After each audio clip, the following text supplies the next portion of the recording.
What if everything you were taught about America, the heroes, the wars, the flags, the dreams, was wrapped in a lie so clean you never thought to question it? This isn't your high school history class. This is the fine print they buried beneath the anthem. 49 stories, 49 lies, and one nation built on contradictions. You think you know the truth? Think again. Welcome to the biggest cover story in American history. And we're about to tear the myth wide open. 1. George Washington had wooden teeth. George Washington didn't chop down cherry trees, didn't toss silver dollars across rivers, and, contrary to schoolhouse myth, did not have wooden teeth. That would have been a dental nightmare and an engineering marvel. What he did have were dentures made from ivory, brass, lead, gold, and the teeth of other humans, sometimes enslaved ones. But wooden? No. That was the lie you were supposed to believe because it was easier to swallow than the truth. Why does this matter? Because even the way we talk about a person's teeth tells you how we construct national mythologies. You see, wood is rustic. It's earthy. It's the material of cabins and founding fathers. Wooden teeth say, "I'm rough and ready and humble." But ivory and stolen human molars say, "I'm rich, powerful, and complicit in human suffering." One version makes you admire him. The other makes you think a little harder about what the revolution actually stood for.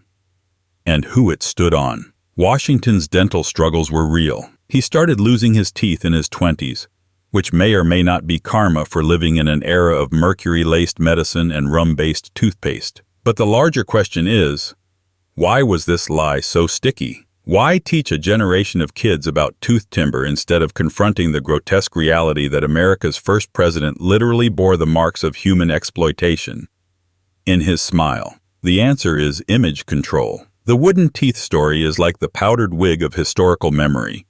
It covers the rot. It turns a story about inequality, violence, and wealth into something quaint, even cute.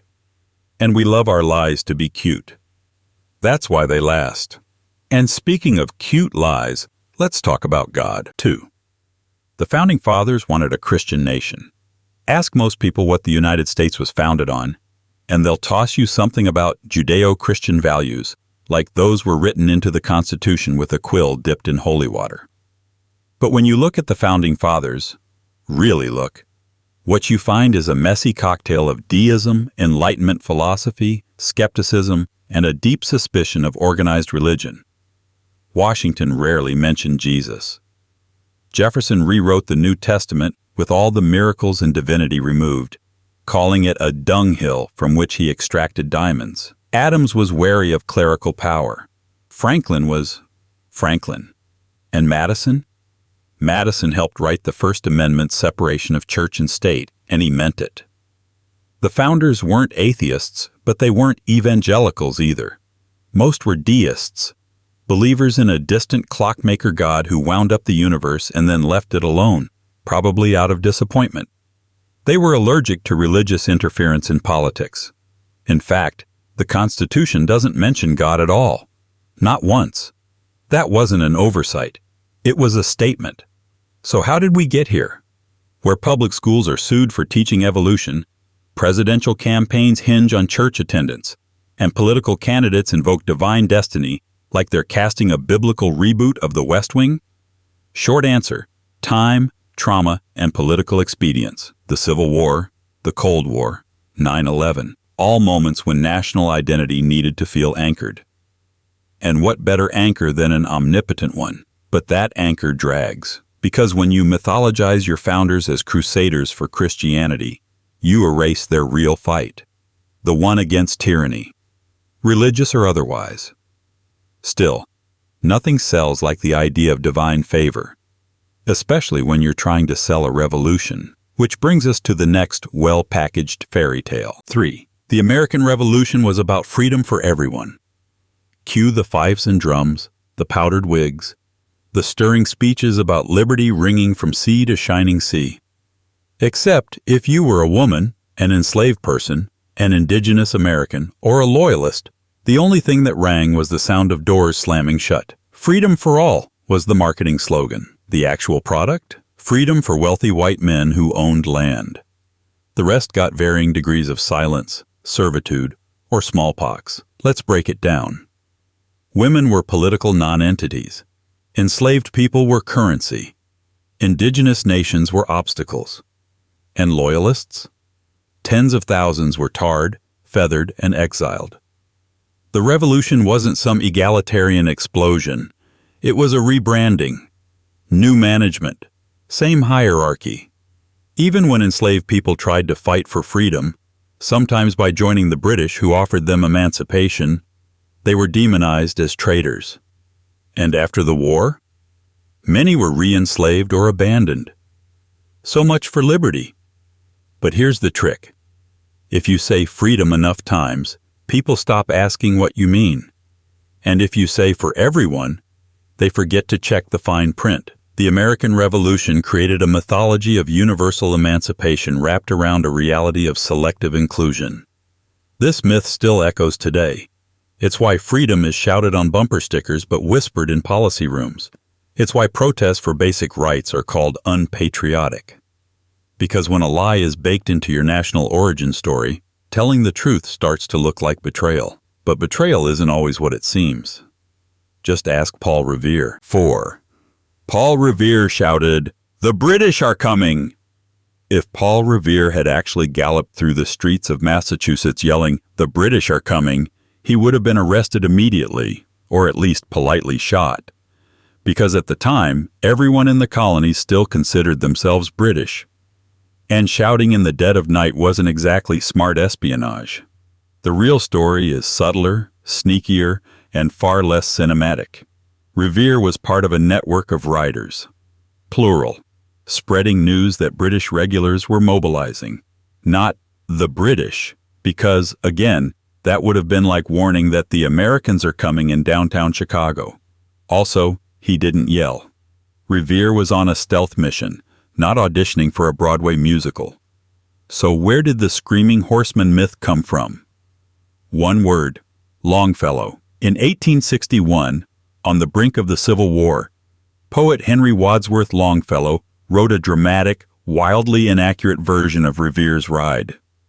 It wasn't meant to be history, it was propaganda, designed to stir Northern patriotism and cast Revere as a lone hero in the face of tyranny. It worked.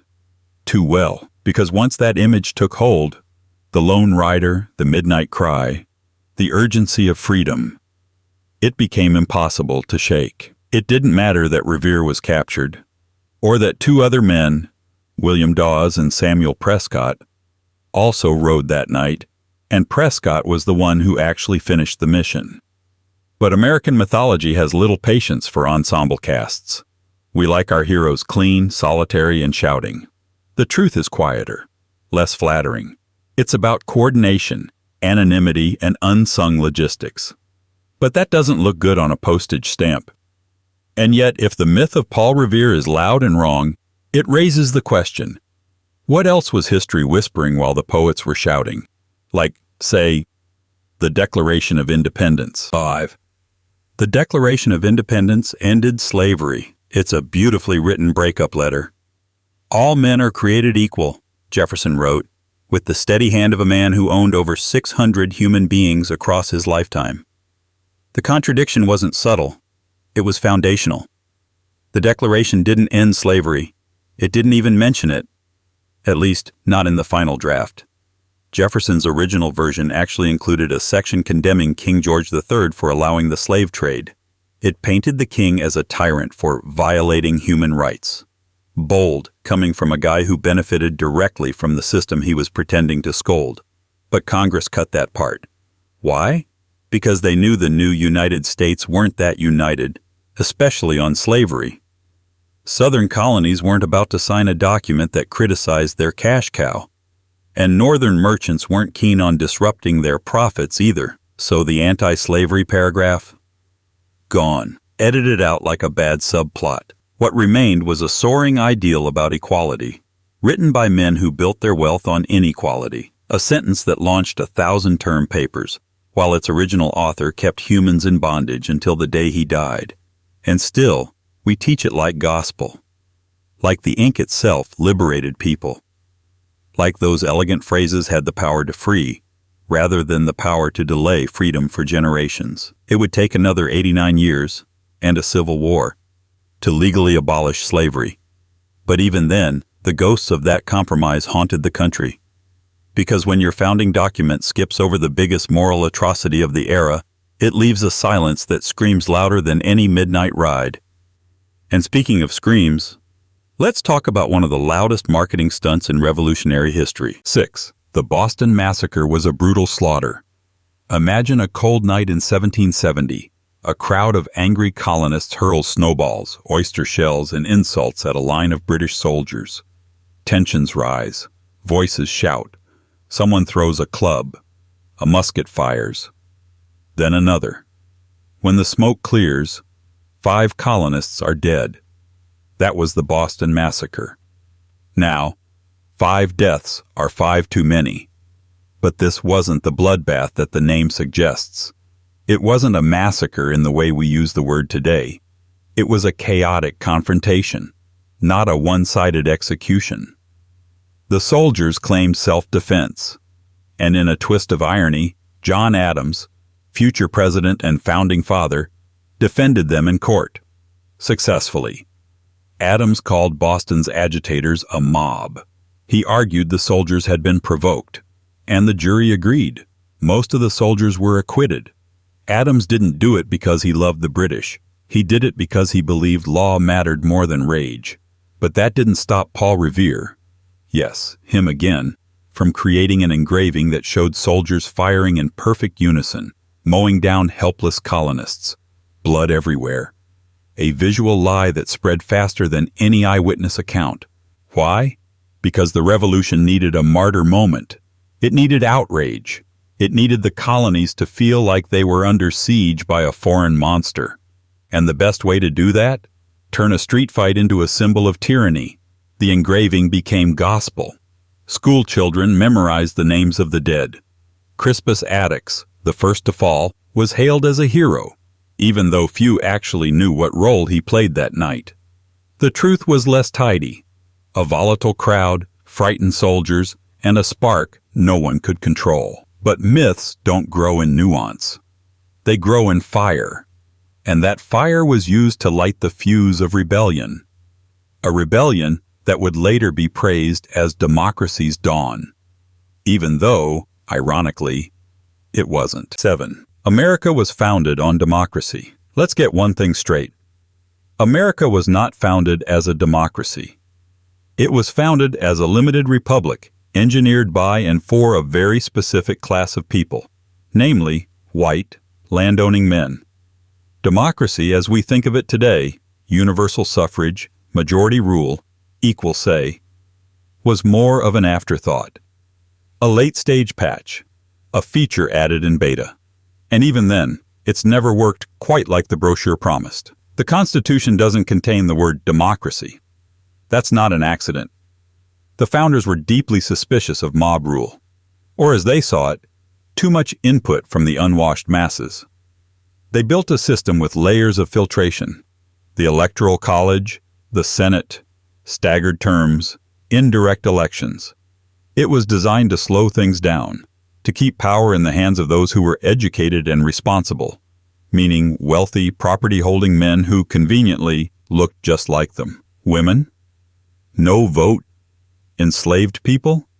Counted as 3/5 of a person for representation, but had no say in governance. Native Americans? Completely outside the system.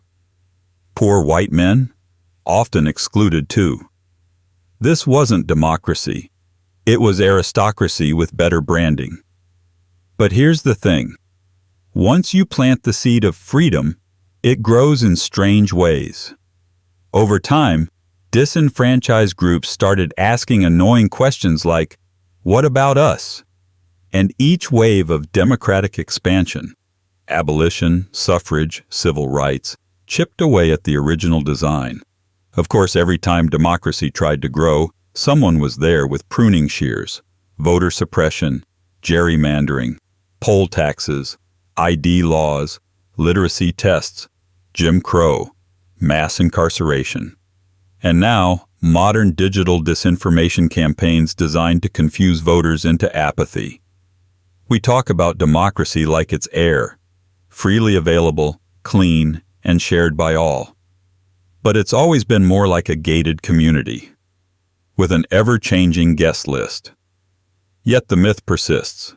America is the beacon of democracy, the phrase goes. Mostly said by people who never had to fight to vote, wait hours in line to vote, or get purged from voter rolls for voting too often. So no, America wasn't founded on democracy. It was founded on the idea that power should be carefully managed, preferably by a select few. Democracy had to sneak in through the back door, stage a few protests, and ask really loudly to be let in. And if democracy didn't exactly shape America's beginning, it sure didn't steer the Civil War either. At least not for the reasons textbooks pretend. 8. The Civil War wasn't about slavery. Ah, the grand illusion that the Civil War was about states' rights, tariffs, or regional differences. Anything except the glaring, brutal reality that it was about slavery. But all you have to do is read the secession declarations of the Confederate states. They're not subtle. Georgia, Mississippi, Texas, each one laid it out plainly. They were leaving the Union to protect slavery. Full stop. Mississippi's declaration even said, "Our position is thoroughly identified with the institution of slavery, the greatest material interest of the world." That's not coded. That's not ambiguous. That's a megaphone. And yet, for generations, Americans were fed a sanitized version of events where slavery was just a background issue, like the set dressing of a war movie. So how did the narrative get so twisted? One word: reconciliation. After the war, the North and South were desperate to heal, not morally, but politically and economically. That meant letting the South reframe the conflict as a noble struggle for heritage, honor, or, everyone's favorite euphemism, states' rights. And suddenly, statues went up, textbooks got rewritten. Movies like Gone with the Wind turned Confederate soldiers into tragic, misunderstood gentlemen. The myth of the lost cause was born. A propaganda campaign so effective, it managed to make people forget the Confederacy was literally created to preserve human bondage. But here's the kicker.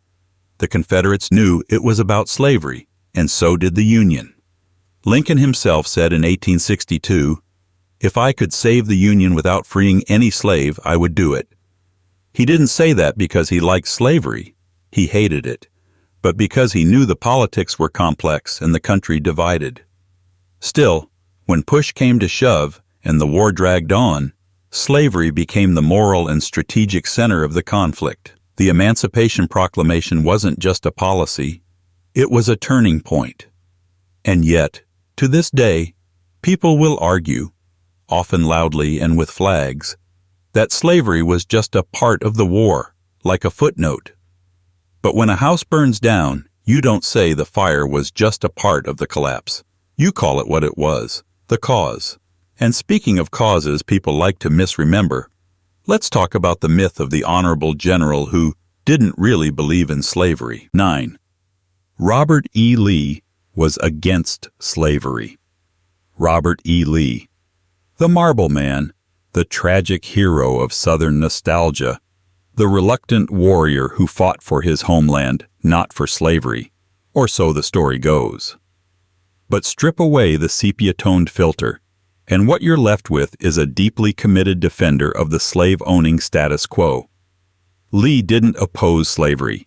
He owned slaves, inherited from his wife's family, and managed their forced labor at Arlington Plantation. There are records of him ordering that enslaved people be whipped after attempting escape. That's not reluctant. That's not conflicted.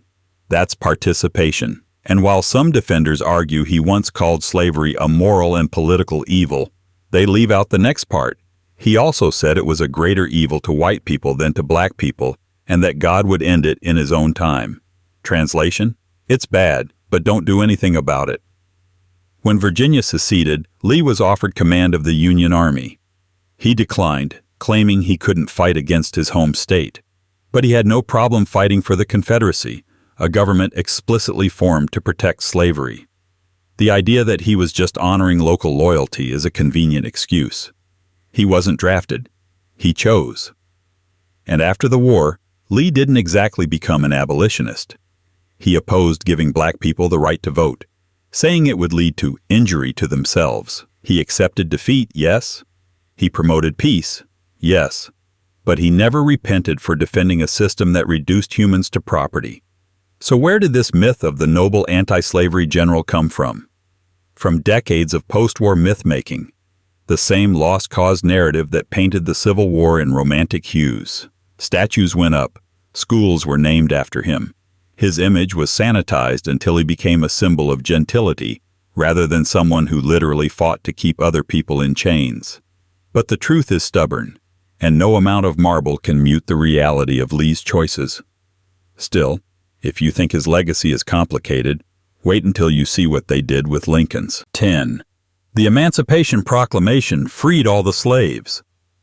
The Emancipation Proclamation is one of those documents that gets treated like a magic wand. Abraham Lincoln signs it, chains break, gospel choirs swell, and suddenly America is morally redeemed. That's the myth. The truth is more technical, more strategic, and frankly, more limited.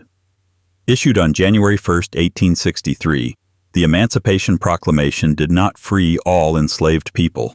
In fact, it only applied to states that were actively rebelling against the Union.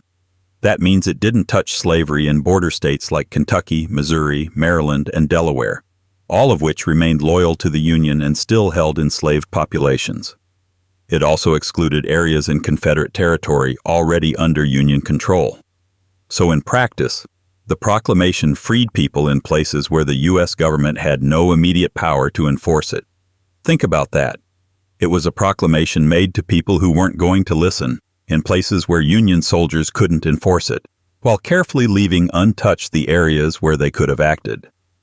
Lincoln, ever the legalist and politician, crafted the proclamation as both a military measure and a moral signal, meant to weaken the Confederacy's labor force, bolster Union moral authority, and deter European powers, like Britain and France, from siding with the South. But as far as immediate impact, for many enslaved people, nothing changed overnight. No cavalry rode in, no dramatic breaking of chains. Freedom still depended on the slow grind of war, geography, and the willingness of local commanders to enforce the policy. It was a promise with fine print. And yet the myth persists. In school plays and textbooks, Lincoln is cast as the great emancipator who, with a single document, set millions free. It makes for a tidy redemption arc. It makes America feel like it course-corrected in real time. But that narrative skips over the agency of the enslaved themselves. The thousands who fled, resisted, and forced freedom into being. The proclamation was a start, not an end. True, it redefined the war, aligning it more explicitly with abolition. It gave black soldiers a cause to fight for, and it changed the stakes. But legally, the institution of slavery didn't end until the 13th Amendment, ratified nearly 3 years later in December 1865. And even that didn't end the story, because ending slavery on paper is one thing. Replacing it with something just as oppressive, but harder to name, is another. But we'll get to that. First, let's look at Lincoln himself, the man at the center of the myth, and what he actually believed when no one was writing speeches for him. 11. Lincoln always wanted to end slavery. Abraham Lincoln is often cast as a saint in stovepipe hats, a man born to free the enslaved, morally unshakable and divinely chosen. But the reality? Lincoln's relationship to slavery was as political as it was personal, and it evolved under pressure. Slowly, uneasily. In his early political career, Lincoln's position on slavery was cautious. He wasn't pro-slavery, far from it, but he wasn't exactly rushing to dismantle it either. What he opposed, primarily, was the expansion of slavery into new territories. Not slavery itself, at least not right away.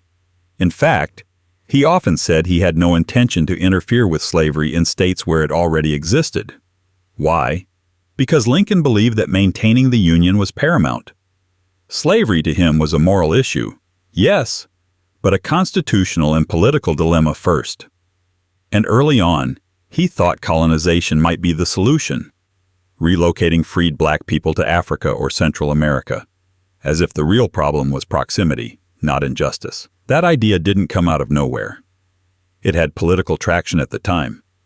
But it's one of those historical footnotes that tends to be left out of the children's books. Only as the war dragged on, and the costs mounted, and the voices of abolitionists grew louder, and the pressure from black Americans and radical Republicans intensified, did Lincoln's views shift. The Emancipation Proclamation was as much a reaction to circumstances as it was a moral stand. Even after issuing it, Lincoln wasn't sure black Americans should be granted full citizenship or voting rights.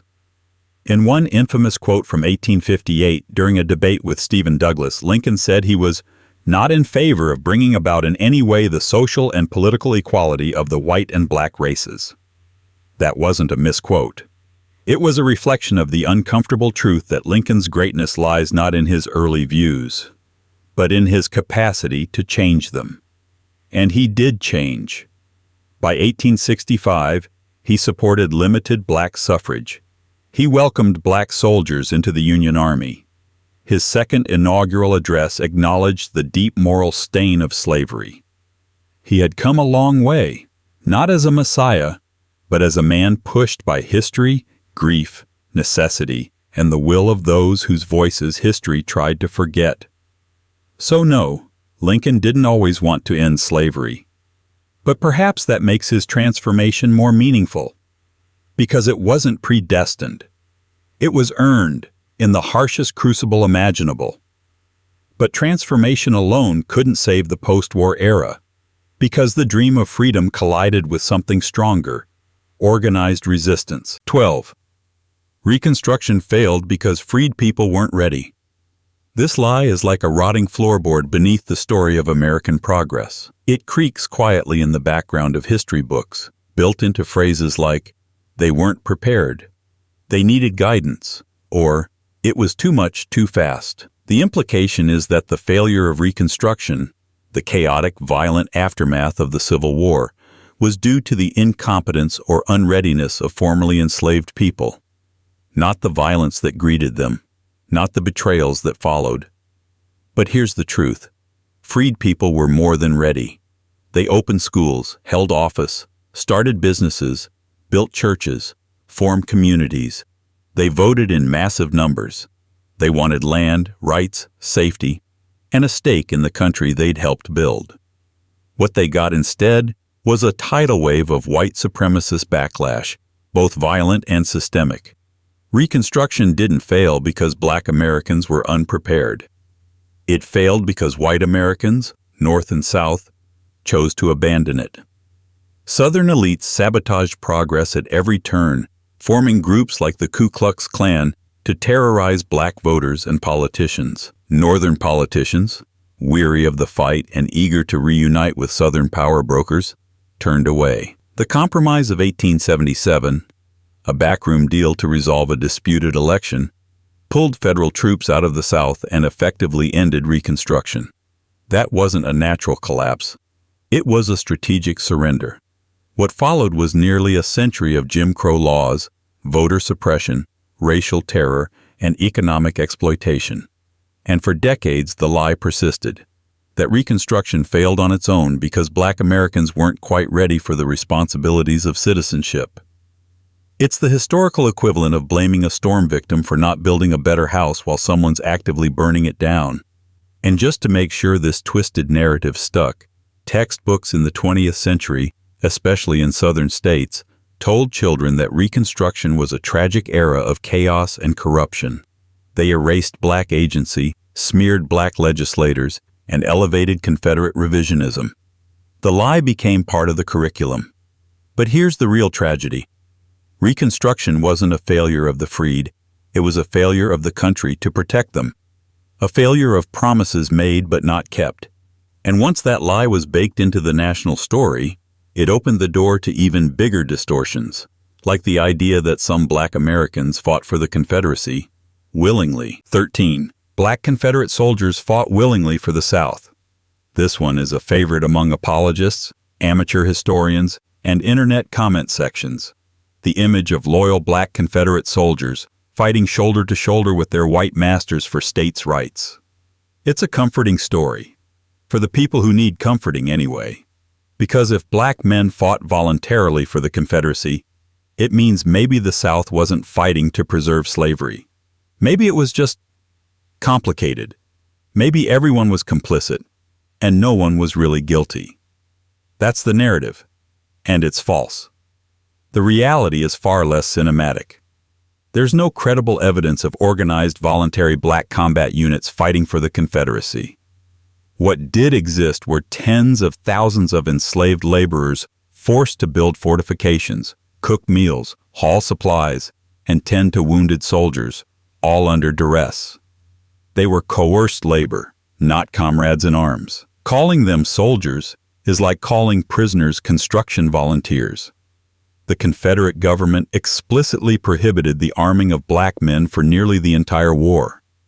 Confederate law defined them as property, not potential soldiers. It wasn't until March 1865, just weeks before the Confederacy collapsed, that desperate Confederate leaders approved legislation allowing the enlistment of Black men. Even then, it came with an asterisk. They wouldn't be promised freedom in exchange for service. So the South's progressive idea of Black military participation was to make enslaved people fight for their own continued enslavement. And that tells you everything you need to know about the myth's origins. The Black Confederate narrative wasn't born during the war. It was invented decades later, during the Jim Crow era, as part of the Lost Cause mythology. Southern revisionists, embarrassed by the moral implications of fighting for slavery, began painting the Confederacy as an honorable cause. And what better way to whitewash it than by pretending Black men supported it? Old photographs of enslaved attendants in uniform were miscaptioned as Black Confederate soldiers. Reunion events trotted out elderly Black men as veterans, often without explaining that these were men who had been enslaved camp servants, not enlisted fighters. The myth served a purpose. It made the Confederacy seem inclusive, not racist. It made slavery look like a misunderstanding rather than an atrocity. But the truth cuts through the fog. Black men did fight during the Civil War.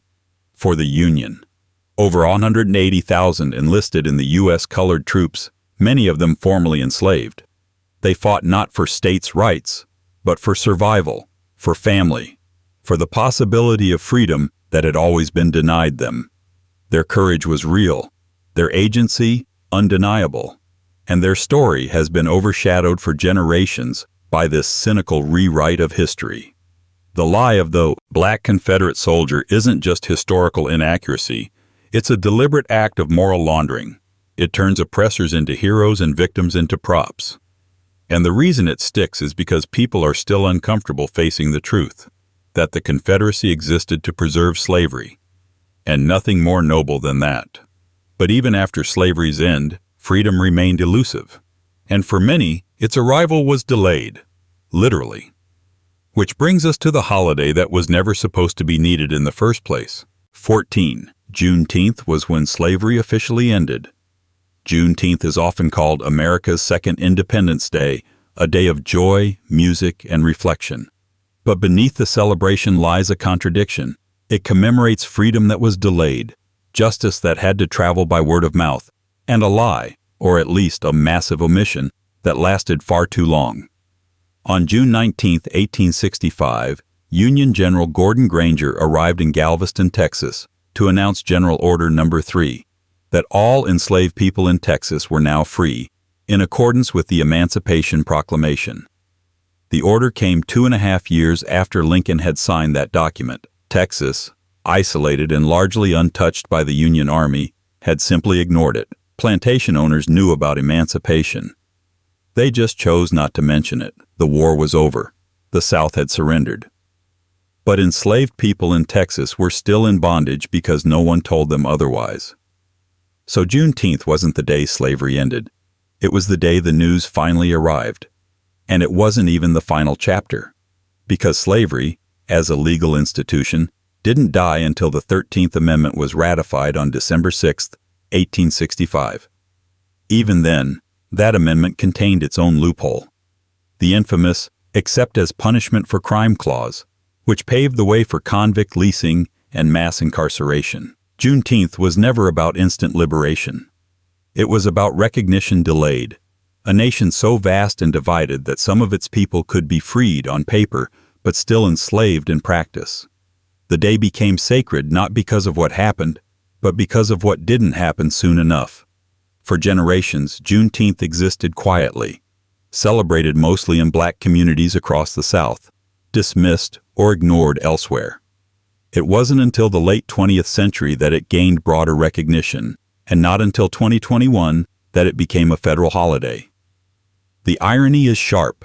A country that loves to proclaim freedom took 156 years to officially honor the day that symbolized it. But the myth of Juneteenth as the end of slavery persists because it's comforting. It suggests closure. It lets Americans believe that injustice ended cleanly, with a proclamation and a parade. The truth, that freedom arrived piecemeal, contested and fragile, doesn't make for easy slogans. Still, Juneteenth endures. It's not just a commemoration. It's a reminder that freedom delayed is freedom denied, and that in America, even liberation needs a press release. And speaking of press releases, few in history have been more misleading than the one declaring that a certain Italian sailor discovered a continent. 15. Columbus discovered America. You've heard the rhyme. You've seen the parades. You've probably even colored the picture of 3 ships sailing under a bright blue sky. In 1492, Columbus sailed the ocean blue and allegedly discovered America. Except there's one glaring issue. America was already here, populated by tens of millions of people across hundreds of thriving nations, with languages, laws, and cities older than many in Europe. Christopher Columbus never even set foot on what we now call the United States. His voyages took him to the Caribbean, the Bahamas, Hispaniola, parts of Central and South America, where his arrival marked not discovery, but invasion. The idea that he found a new world erases the fact that it was already an old world to the people living there. The myth didn't spread because of geography. It spread because of propaganda. In the late 15th and early 16th centuries, European powers were racing to expand their empires. Discovery was a political term, a way of claiming land without acknowledging the people on it.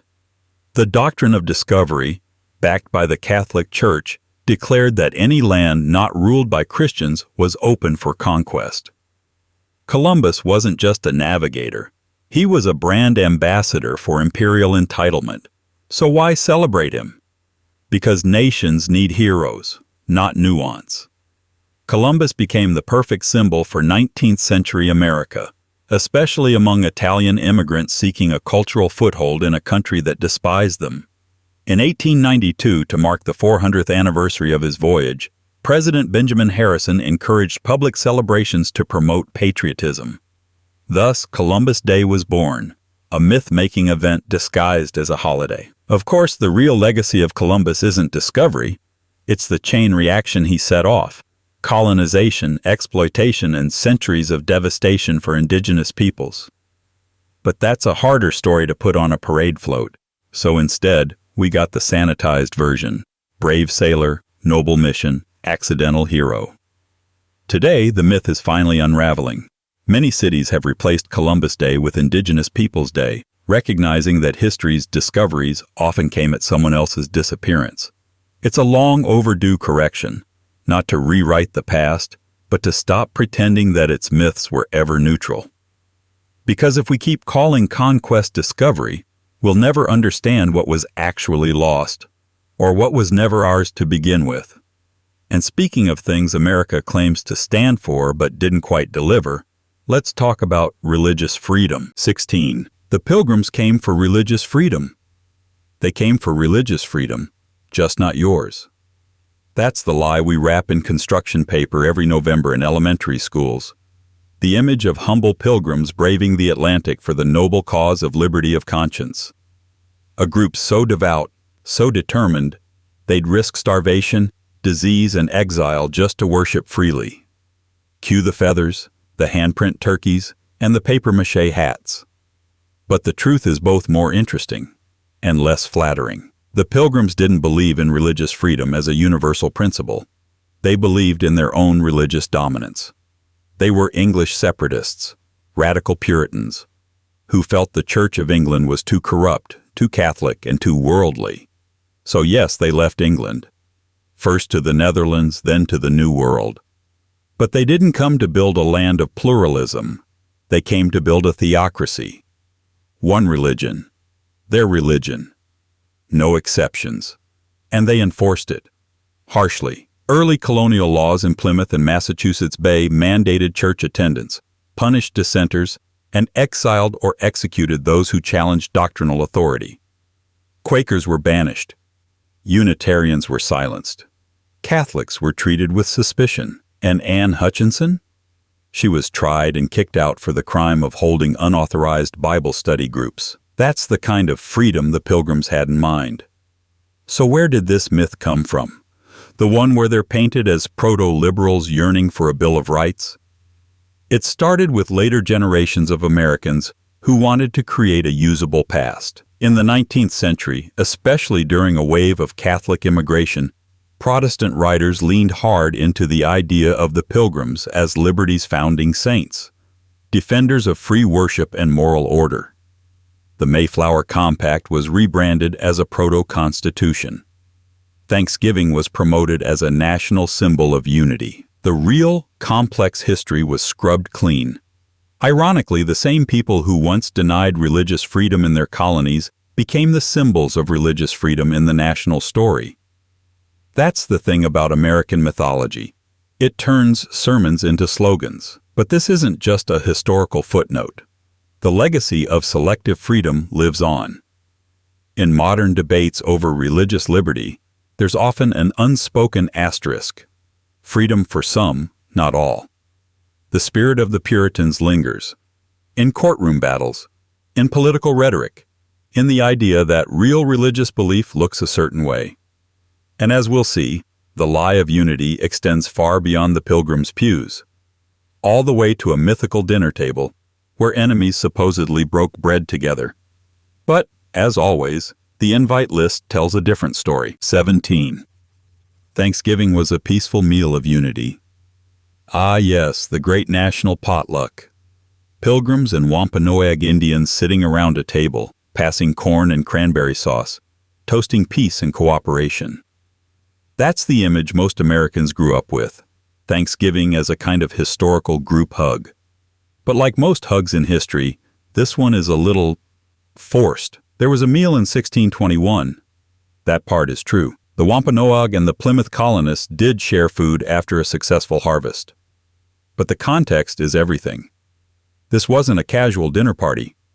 It was a political alliance. The Wampanoag leader Massasoit was leveraging the colonists as a strategic buffer against rival tribes. The Pilgrims, struggling to survive, were desperate for native assistance. This wasn't unity, it was mutual necessity. And even then, it wasn't a holiday. The idea of Thanksgiving as an annual tradition didn't catch on for 2 centuries. The first official proclamations of Thanksgiving were more about fasting and prayer than feasting. The modern version, the turkey, the trimmings, the family table, was largely invented in the 19th century, pushed by writers like Sarah Josepha Hale. Yes, the same woman who wrote Mary Had a Little Lamb. She lobbied for a national holiday to promote unity during the Civil War. President Lincoln made it official in 1863, not because of history, but because the Union needed a morale boost. So how did a tense political truce turn into a warm family tradition? Through myth-making, plain and simple. In textbooks and holiday specials, the violent aftermath gets conveniently cropped out. The fact that in the decades following 1621, relations between colonists and native peoples deteriorated into brutal conflict, including the Pequot War and King Philip's War, is rarely part of the Thanksgiving story. Nor is the fact that many native communities today view Thanksgiving not as a celebration, but as a national day of mourning, a time to remember land stolen, treaties broken, cultures erased. But the myth persists because it feels good. It gives Americans a historical moment to point to and say, "See, we came together once." Even if that moment was fleeting, transactional, and followed by centuries of dispossession, the Thanksgiving myth is less about what actually happened and more about what we wish had happened.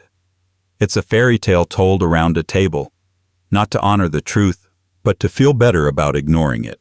And if that meal was dressed in the language of unity, just wait until you see what happened when Manifest Destiny put the whole continent on the menu. 18. Manifest Destiny was a noble mission. Manifest Destiny. The belief that the United States was divinely ordained to stretch from the Atlantic to the Pacific. A phrase so majestic, so self-assured, it practically glows. It sounds like a prophecy, a calling, a reason to spread civilization and bring light to the wilderness. What it really was? A rebranding of conquest. Coined in 1845 by newspaper editor John O'Sullivan, the term gave spiritual cover to something much less poetic. The violent seizure of land, the forced removal of indigenous people, the annexation of foreign territories, and the casual trampling of anyone who got in the way. It turned colonial expansion into a moral imperative and made greed look like grace. Under Manifest Destiny, the U.S. didn't just grow, it consumed. Texas? Annexed after a war with Mexico. California? Acquired through more war. Oregon? Claimed via diplomatic bullying. Native land from the Great Plains to the Pacific Northwest. Taken through broken treaties, fraudulent purchases, and open warfare. The settlers came with Bibles, rifles, and land deeds written in ink that washed away the moment gold was found. And yet, history books often describe this expansion as inevitable, as if the continent were just sitting there, empty and waiting. As if millions of indigenous people weren't already living there with governments, economies, and cultures. Manifest Destiny reframed resistance as savagery and conquest as civilization. It also justified brutality under the cloak of destiny. Because if you believe God wants you to rule, then anything done in service of that belief, no matter how violent or duplicitous, becomes righteous. That's the terrifying utility of destiny. It removes accountability.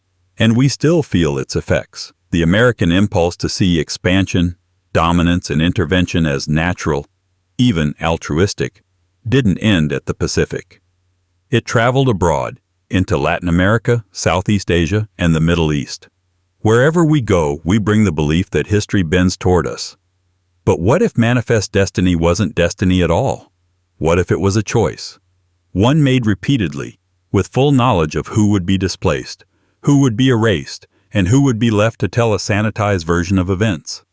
Because sometimes, the myths that comfort us are built on silences. Like the silence of a people who didn't even have a word for owning land, until someone tried to buy it. 19. Native Americans sold Manhattan for $24 worth of beads. It's the ultimate steal, right? The original real estate hustle. Manhattan. Now home to trillion-dollar industries and $50 sandwiches, bought for the price of a takeout dinner. A handful of trinkets, some beads, maybe a shiny button or two. The story has been told for centuries, usually with a smirk. Those naive Native Americans tricked into handing over a whole island for a pile of cheap junk. But like most things that sound too good to be true, this story is a colonial fantasy. Here's what likely happened. In 1626, Dutch merchant Peter Minuit conducted a purchase of Manhattan from a group identified in records as the Lenape. But there are a few massive problems with this idea. First, the Lenape likely had no concept of land ownership in the European sense. Their understanding of land use was based on stewardship, shared resources, and seasonal movement.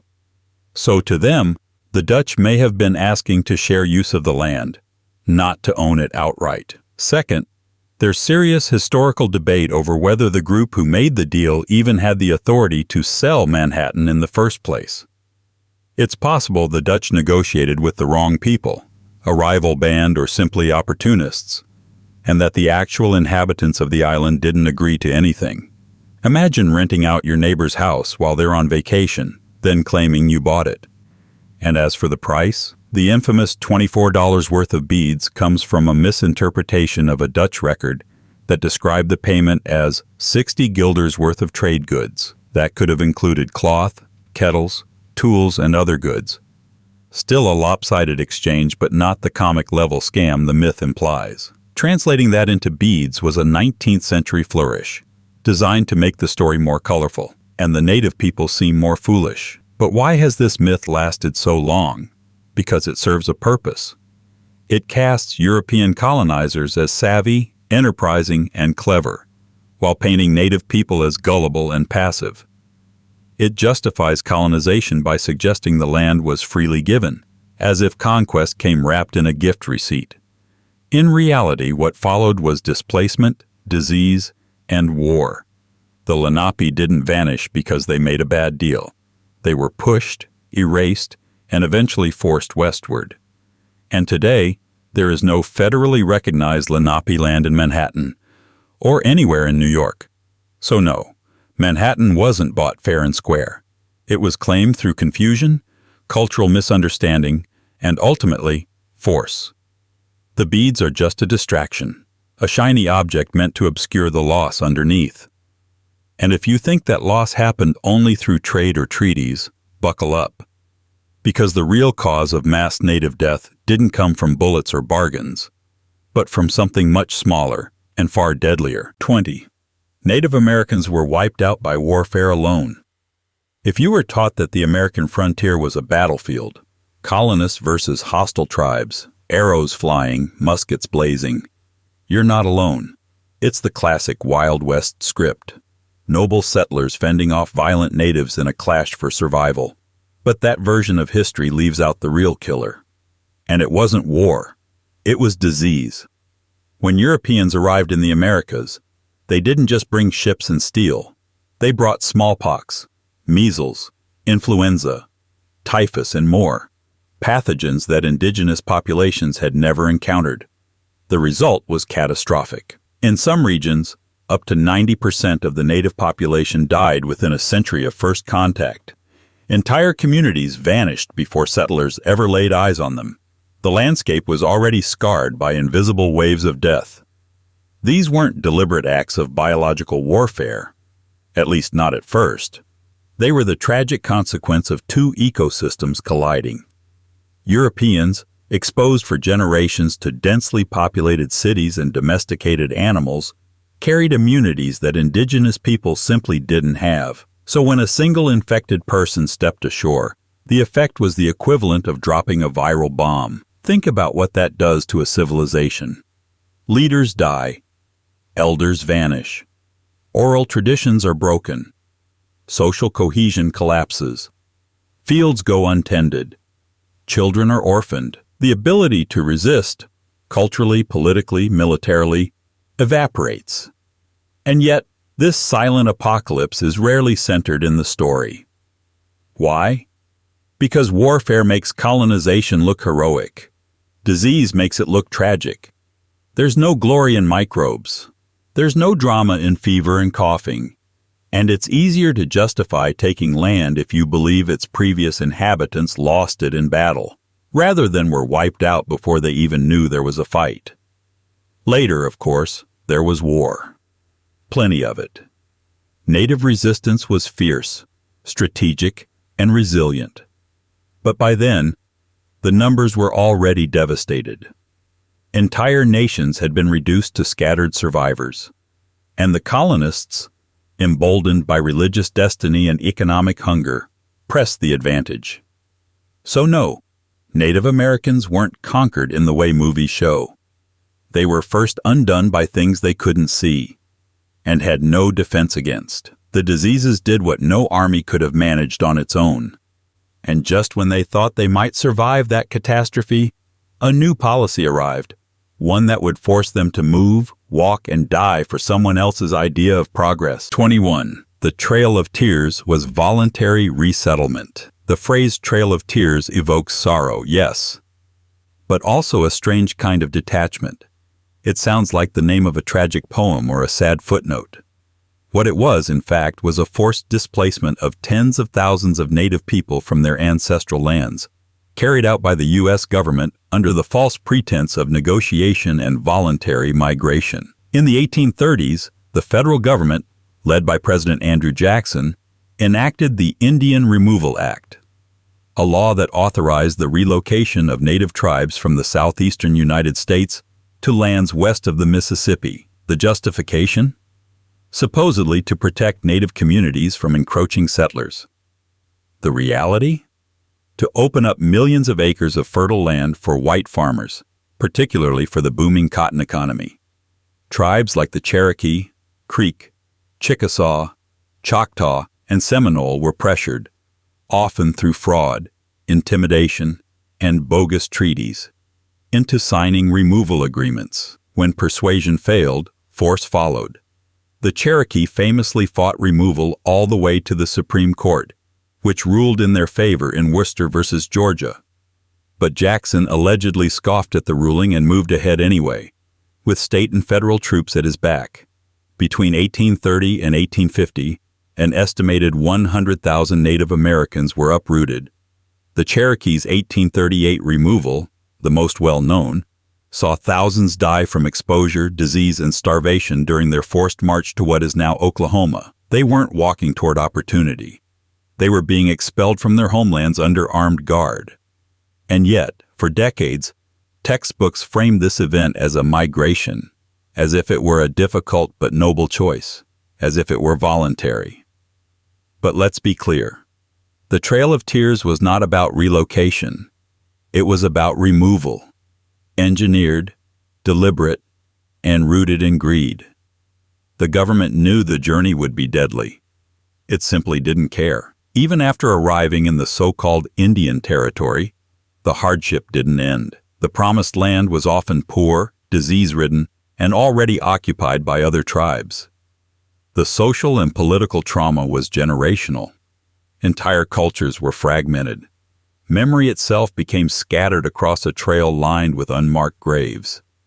And still, we kept telling ourselves the lie, that this was necessary, even benevolent, that it was done for their own good. But there's a reason it's called the Trail of Tears, because when history marches in one direction, dragging people behind it, someone always gets to rewrite the map. And the lie becomes easier to swallow than the weight of what was lost. 22. America has always been the land of opportunity. It's printed on postcards, stitched into speeches, and embedded deep in the national psyche. The American dream. Work hard, play fair, and you'll rise. Rags to riches. Bootstraps and big breaks.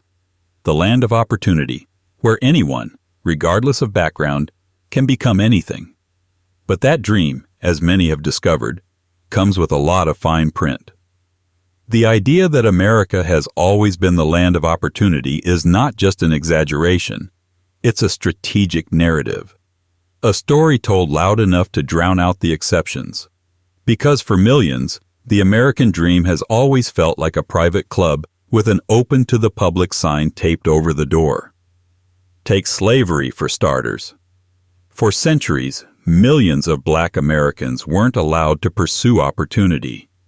They were the opportunity. Their unpaid labor built wealth for others, and their own freedom was denied by law. Even after abolition, systemic barriers in education, employment, housing, and justice made sure that the promised land of opportunity remained mostly theoretical. Then there's indigenous America. The original inhabitants of this land were not granted opportunity. They were displaced from it. By the time opportunity arrived wrapped in treaties, the ink was usually drying on betrayal. The dream skipped them entirely. For immigrants, the picture is mixed and selectively remembered. We celebrate Ellis Island, but rarely talk about Angel Island, the West Coast's counterpart, where Chinese immigrants were detained and interrogated for weeks or months under humiliating conditions. Opportunity came with a price and a quota. Redlining, segregation, gender discrimination, religious exclusion. These weren't aberrations. They were design choices. The system wasn't broken. It was working exactly as it was intended to, just not for everyone. And when opportunity was extended, it often came with strings: assimilation, silence, loyalty, and luck. Those who succeeded despite the odds were praised as proof that the system works, while those who didn't were blamed for not trying hard enough. It's a neat trick. Reward the exceptions, ignore the rule. So why does the myth persist? Because it's useful. It encourages hope. It motivates labor. It makes inequality look like meritocracy. And it paints structural issues as individual failures, as if poverty is a personal flaw and not an engineered outcome. Yes, America offers opportunity, but it has never offered it equally, and claiming otherwise turns struggle into stigma. The dream becomes a weapon, and those locked out of it are told they simply didn't dream hard enough.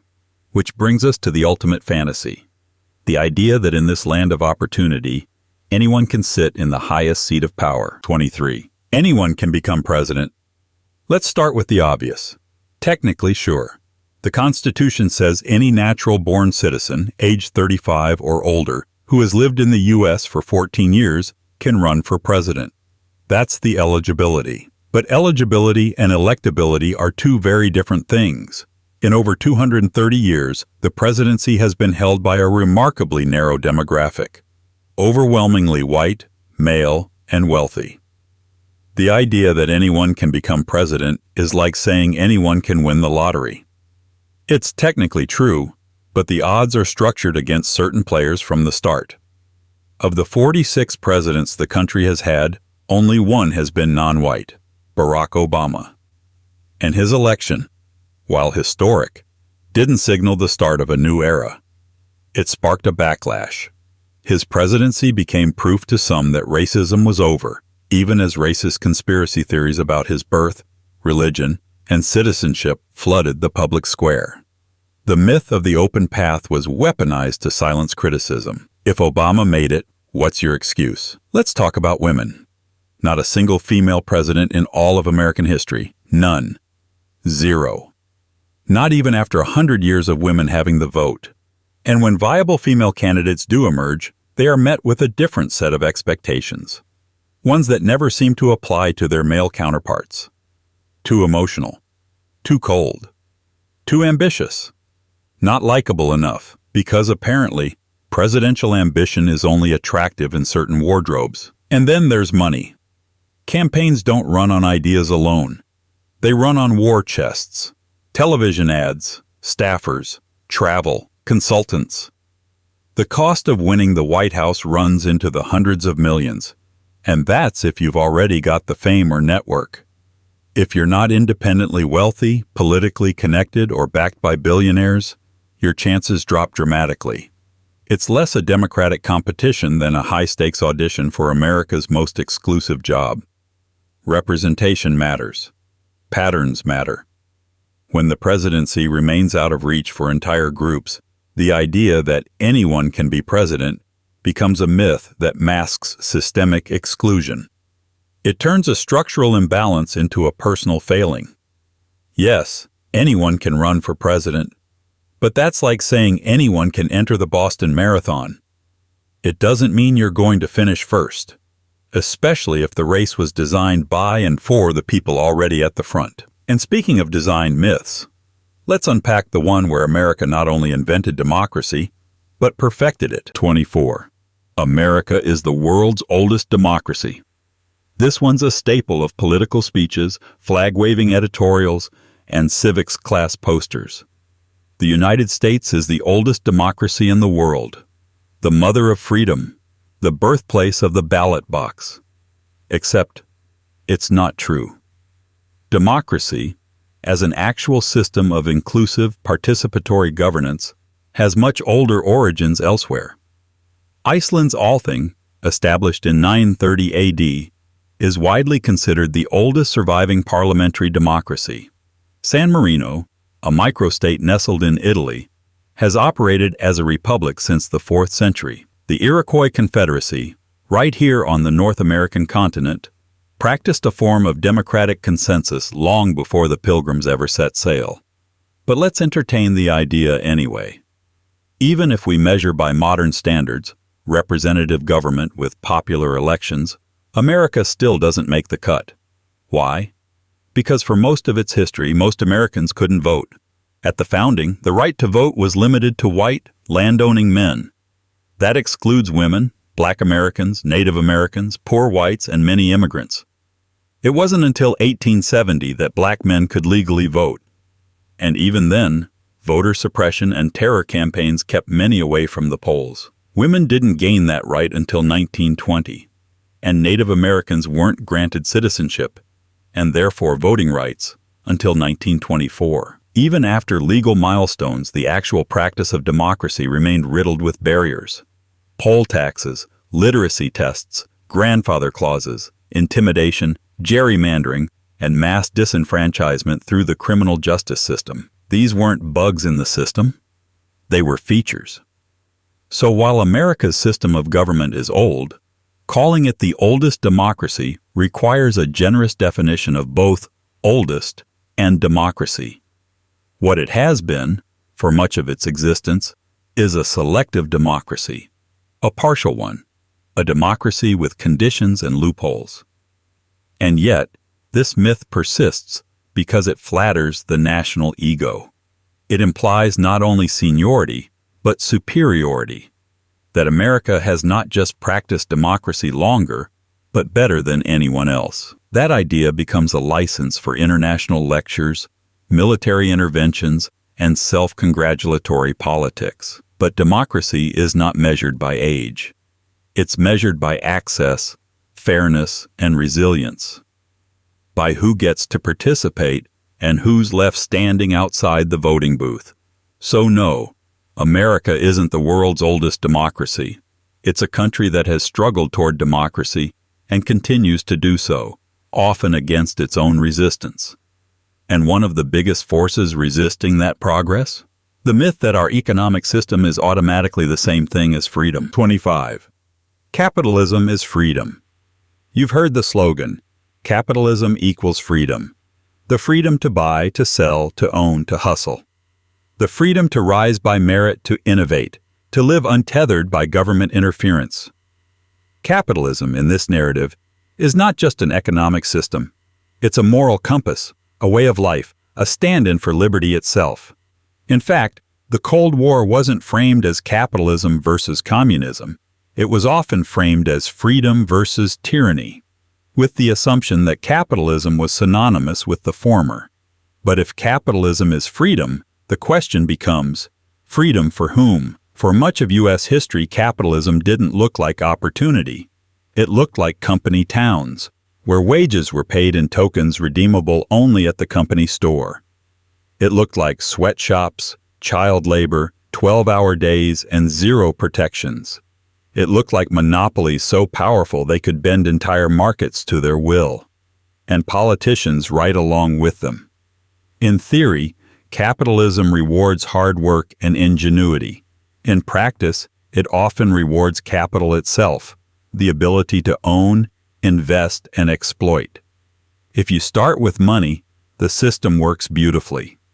If you don't, it can feel more like a maze with no exit. Take the Gilded Age, a period often romanticized as the golden era of American industry. It was also a time when wealth inequality exploded.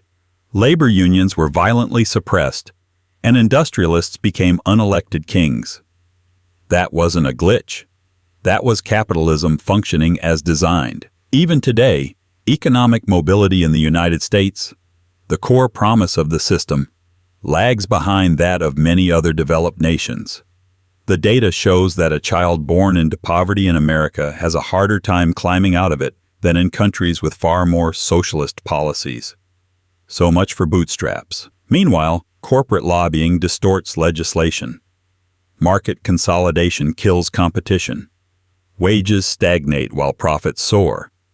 And necessities, like housing, education, and health care, are treated not as rights, but as opportunities for extraction. If you can afford them, you're free. If you can't, you're told to try harder. To be clear, capitalism isn't inherently evil. But calling it freedom ignores the many ways it limits freedom. For workers, for the poor, for anyone not holding equity. It turns inequality into inevitability, and suffering into a symptom of laziness. The myth persists because it's emotionally appealing. It flatters our sense of autonomy. It makes success feel earned and failure feel personal. But a system where power accumulates, resources consolidate, and basic needs become profit centers isn't liberty.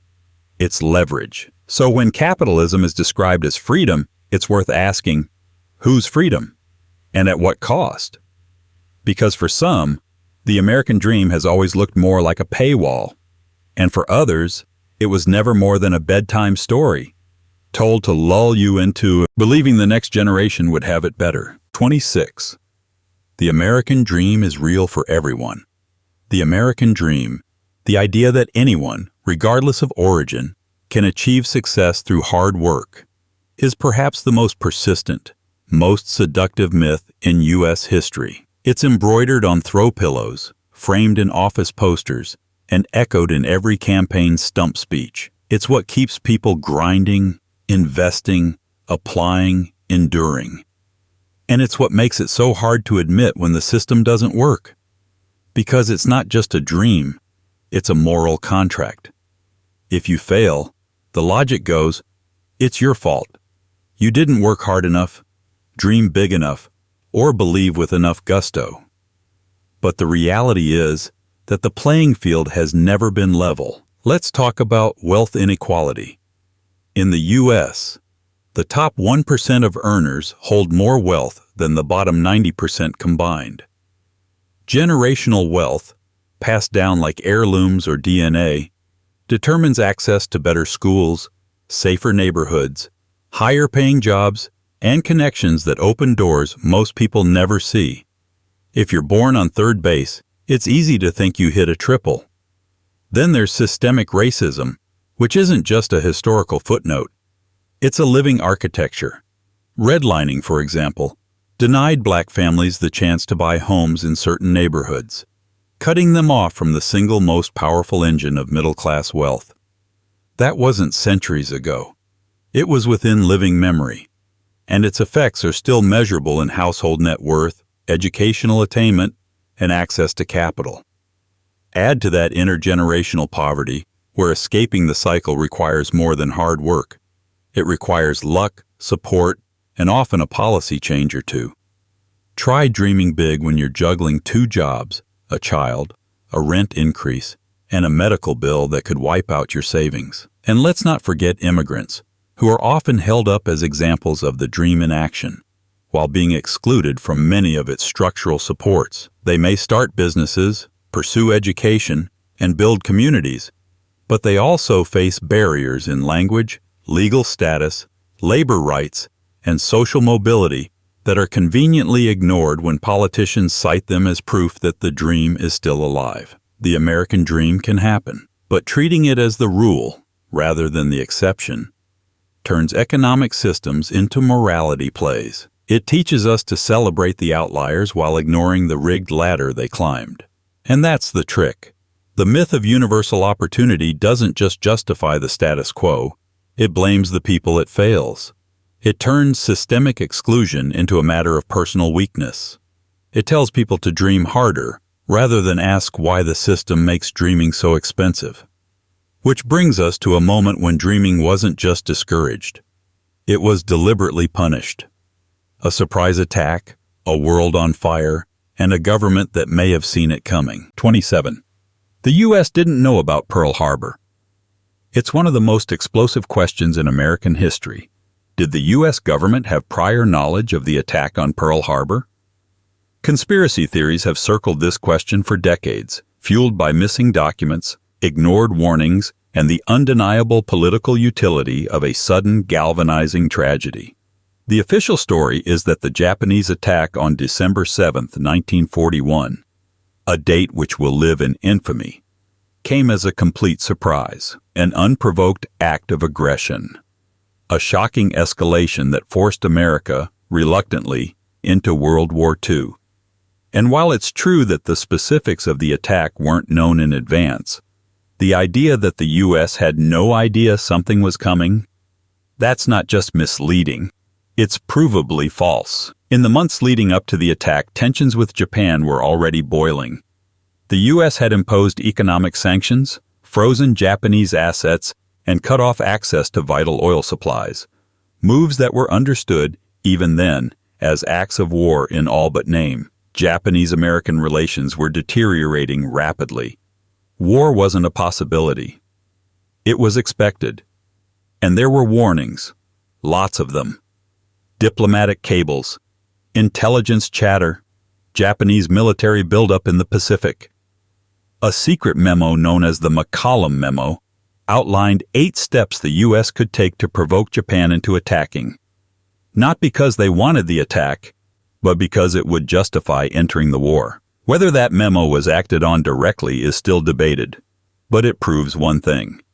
The concept of baiting Japan into war wasn't unthinkable. Then there's the matter of intercepted communications. The U.S. had partially broken Japanese codes by late 1941. They knew a major operation was coming. They knew it would target U.S. interests in the Pacific. But exactly when, where, and how were unclear. Some intelligence pointed to Southeast Asia, others to the Philippines. Hawaii wasn't ruled out. It just wasn't seen as the most immediate target. That said, there were officials who warned specifically about Hawaii. Those warnings were often downplayed, misread, or dismissed as speculative. And when the attack came, it accomplished what no speech or editorial could. It unified a divided nation overnight. To be clear, there's no definitive proof that the U.S. government allowed the attack to happen. But the idea that it was completely blindsided with no prior knowledge of Japan's intentions just doesn't hold up. It's not a conspiracy. It's a failure of imagination, communication, and political will. And in the fog of that failure, the U.S. took a step that would reshape global power forever and create one of the most enduring lies in modern military history. 28. The atomic bombs ended World War II. It's the narrative carved into plaques, taught in classrooms, and repeated on every late-night History Channel special. The United States dropped 2 atomic bombs on Japan, Hiroshima and Nagasaki, and just like that, the war ended. The bombs shocked Japan into surrender, the Allies into peace, and the world into a new atomic age. But that version of events skips over something inconvenient: the Soviet Union. By August 1945, Japan was already a shattered nation. Its navy crippled, its cities firebombed into ruins, its economy collapsing under the weight of years of war. The government was fractured, clinging to the hope that it could negotiate peace terms, ideally with the help of the Soviet Union, which had been neutral in the Pacific theater until that point. Then, on August 6th, the U.S. dropped the first bomb on Hiroshima. Devastation beyond imagination. But Japan didn't surrender. On August 8th, the Soviet Union declared war on Japan, a move that terrified Japanese leadership far more than the bomb. The next day, the Soviets invaded Manchuria, overwhelming Japan's Kwantung Army in a matter of days. That same day, August 9th, the U.S. dropped the second bomb, this time on Nagasaki. So which event tipped the scales? Many historians argue it was the Soviet entry into the war, not the bombs, that truly broke Japan's will. A two-front war against 2 superpowers with no hope of success? That was unsustainable.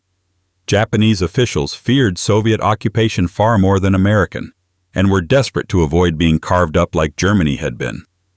Even top U.S. military leaders at the time questioned the necessity of the bomb. General Dwight D. Eisenhower said Japan was already defeated and the bomb was unnecessary. Admiral William Leahy, Truman's chief of staff, called it barbaric and doubted it saved any lives. So why drop them? Part of the reason was to force a surrender before the Soviets could gain too much influence in post-war Asia. Part was to justify the massive investment in the Manhattan Project. And part was to send a message, not to Japan, but to the world. Specifically to Stalin. In that light, the bombs weren't just weapons of war. They were opening salvos in the Cold War. Symbols of dominance. Shock and awe diplomacy wrapped in uranium. Yes, Japan surrendered on August 15th. but not because of one clear, clean moral moment. The end was murky, complicated, and political, like most things in history. Still, the myth endures. The bombs saved lives. They ended the war. They were necessary. Because it's easier to believe in a neat ending than to wrestle with the possibility that hundreds of thousands died to make a point, or to make a power play. And if that sounds like a dark interpretation, buckle in. Because war motives get even messier when we stop talking about enemies overseas and start talking about who we target at home. 29. The U.S. only goes to war for noble reasons. America doesn't invade countries. It liberates them. It doesn't meddle in governments. It defends democracy. For over a century, the United States has presented its military actions as reluctantly noble, the last resort of a benevolent giant, stepping in only when freedom is threatened or peace must be preserved. But the reality? The U.S. has gone to war for oil, ego, markets, influence, ideology, optics, and sometimes sheer inertia. And often, noble reasons were invented after the fact. Let's rewind. The Spanish-American War? Triggered by the explosion of the USS Maine, probably an accident, but used to justify grabbing territory in the Caribbean and Pacific. Vietnam? Sold as a stand against communism, but deeply entangled in Cold War optics, flawed domino theories, and a refusal to look weak after the French colonial collapse. Iraq in 2003? Weapons of mass destruction that didn't exist. A war that killed hundreds of thousands, destabilized a region, and helped birth ISIS, all under the banner of freedom. Then there are the wars no one officially calls wars. The covert coups, drone strikes, proxy battles, and advisory missions carried out in the shadows. The CIA-backed overthrow of democratically elected governments in Iran, 1953, Guatemala, 1954, Chile, 1973. All in the name of fighting communism, but really about protecting U.S. corporate interests and regional dominance. Every time, the story is the same. The U.S. didn't want this. We were pushed, provoked, forced to respond. But when you always see yourself as the reluctant hero, you never have to examine whether you're also sometimes the problem. This isn't to say American service members don't act with courage, or that every conflict is equally unjustified. But the framing, that the U.S. only fights when there's no other option, simply doesn't hold up under scrutiny. We are a nation with permanent military infrastructure on 6 continents, a defense budget that dwarfs the next 10 countries combined. We sell more weapons than any other nation on Earth, and then step in to fix the conflicts those weapons escalate. And yet, every time, we're told it's for peace, for liberty, for the people. Because to admit otherwise would unravel the myth that America is not just powerful, but always morally correct. But not every moral panic requires bullets. Some just need microphones, fear, and a good old-fashioned witch hunt. 30. The Red Scare was about real communist threats. You'd think it started with spies, sleeper agents, and the risk of actual Soviet infiltration. But the Red Scare, especially the one that exploded in the late 1940s and 1950s, wasn't really about communists. It was about control. On paper, yes, there were Soviet spies in the U.S. government, most famously Alger Hiss and Julius and Ethel Rosenberg. Espionage was real. But the Red Scare wasn't a targeted, rational response to espionage. It was a nationwide hysteria, driven by paranoia, politics, and power. Fueled by Cold War anxiety, media frenzy, and an opportunistic political class, the country fell into a kind of collective delirium. Suddenly, to be left-leaning, union-friendly, civil rights-focused, or even just too curious about Marxist theory was to be suspicious. Careers ended over accusations as vague as un-American behavior. Loyalty oaths became mandatory. Libraries pulled books. Teachers were fired. Scientists, writers, and artists were blacklisted. not because they posed a threat, but because they made people uncomfortable. Senator Joseph McCarthy became the face of the movement, waving around supposed lists of communists in government agencies, lists he never substantiated. His power grew not from evidence, but from fear. Accusing someone of communist sympathies became a political weapon, one that required no proof, no trial, no fairness. And the irony? This campaign to root out authoritarianism mirrored authoritarianism itself. Surveillance, suppression, state-mandated conformity. The same country that had fought fascism abroad was now smearing artists, activists, and academics at home for stepping out of line. The real goal wasn't national security, it was ideological control. The Red Scare gave cover to crush labor movements, derail civil rights efforts, and silence political dissent. If you could paint someone as subversive, you didn't have to listen to them. Years later, McCarthy would fall. His tactics were exposed, his hearings ridiculed, but the damage lingered, lives ruined, movements stalled, and a culture of fear that didn't disappear, just changed costumes. Because in America, when a lie works, we tend to recycle it. And no one recycled paranoia quite like McCarthy, with a list that didn't exist and a truth no one bothered to verify. 31. McCarthy had lists of known communists. The image is iconic. Senator Joseph McCarthy standing before a sea of microphones, waving a sheet of paper and declaring, "I have here in my hand a list." The number changed. Sometimes it was 205, sometimes 57, sometimes another number entirely. But what never changed was the tone.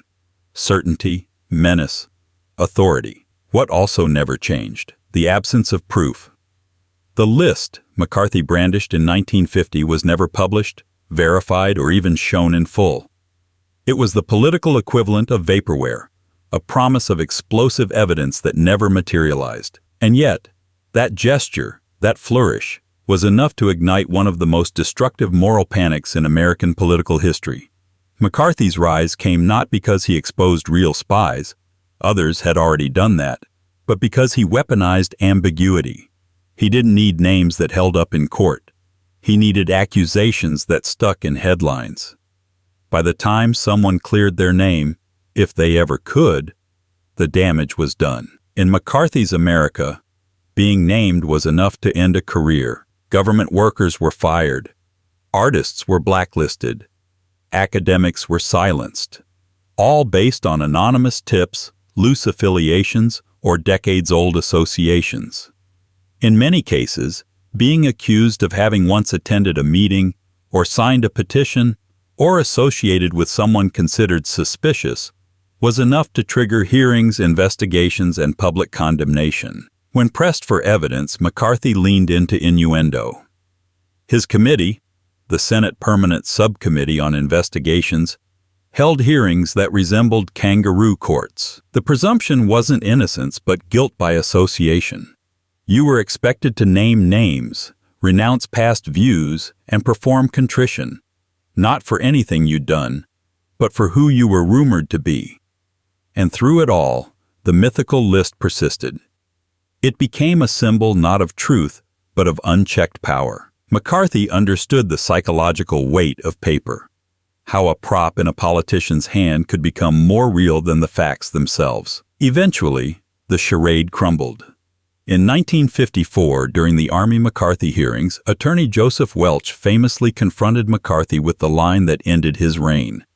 "Have you no sense of decency, sir, at long last?" It was a rhetorical dagger. Public opinion turned. McCarthy was censured by the Senate later that year, but by then the damage was done. The list had achieved its purpose, not to identify communists, but to intimidate dissent. And yet, McCarthy's playbook didn't vanish. It evolved. The next wars would be fought not just in politics, but in jungles, where America once again claimed to be fighting tyranny abroad, while ignoring the quagmires it built at home. 32. The Vietnam War was to stop communism. That was the pitch. Stop communism in Vietnam or it spreads to Laos, then Cambodia, then the entire Pacific. The domino theory, a simple image for a complex world, became the centerpiece of American foreign policy in Southeast Asia. One country falls, they all fall. Better to fight there than later, closer to home. It sounded urgent, strategic, moral even. And yet the deeper you go into the history of the Vietnam War, the clearer it becomes. Communism wasn't the whole reason, or even the main one. It was the justification, not the motive. Let's start at the beginning.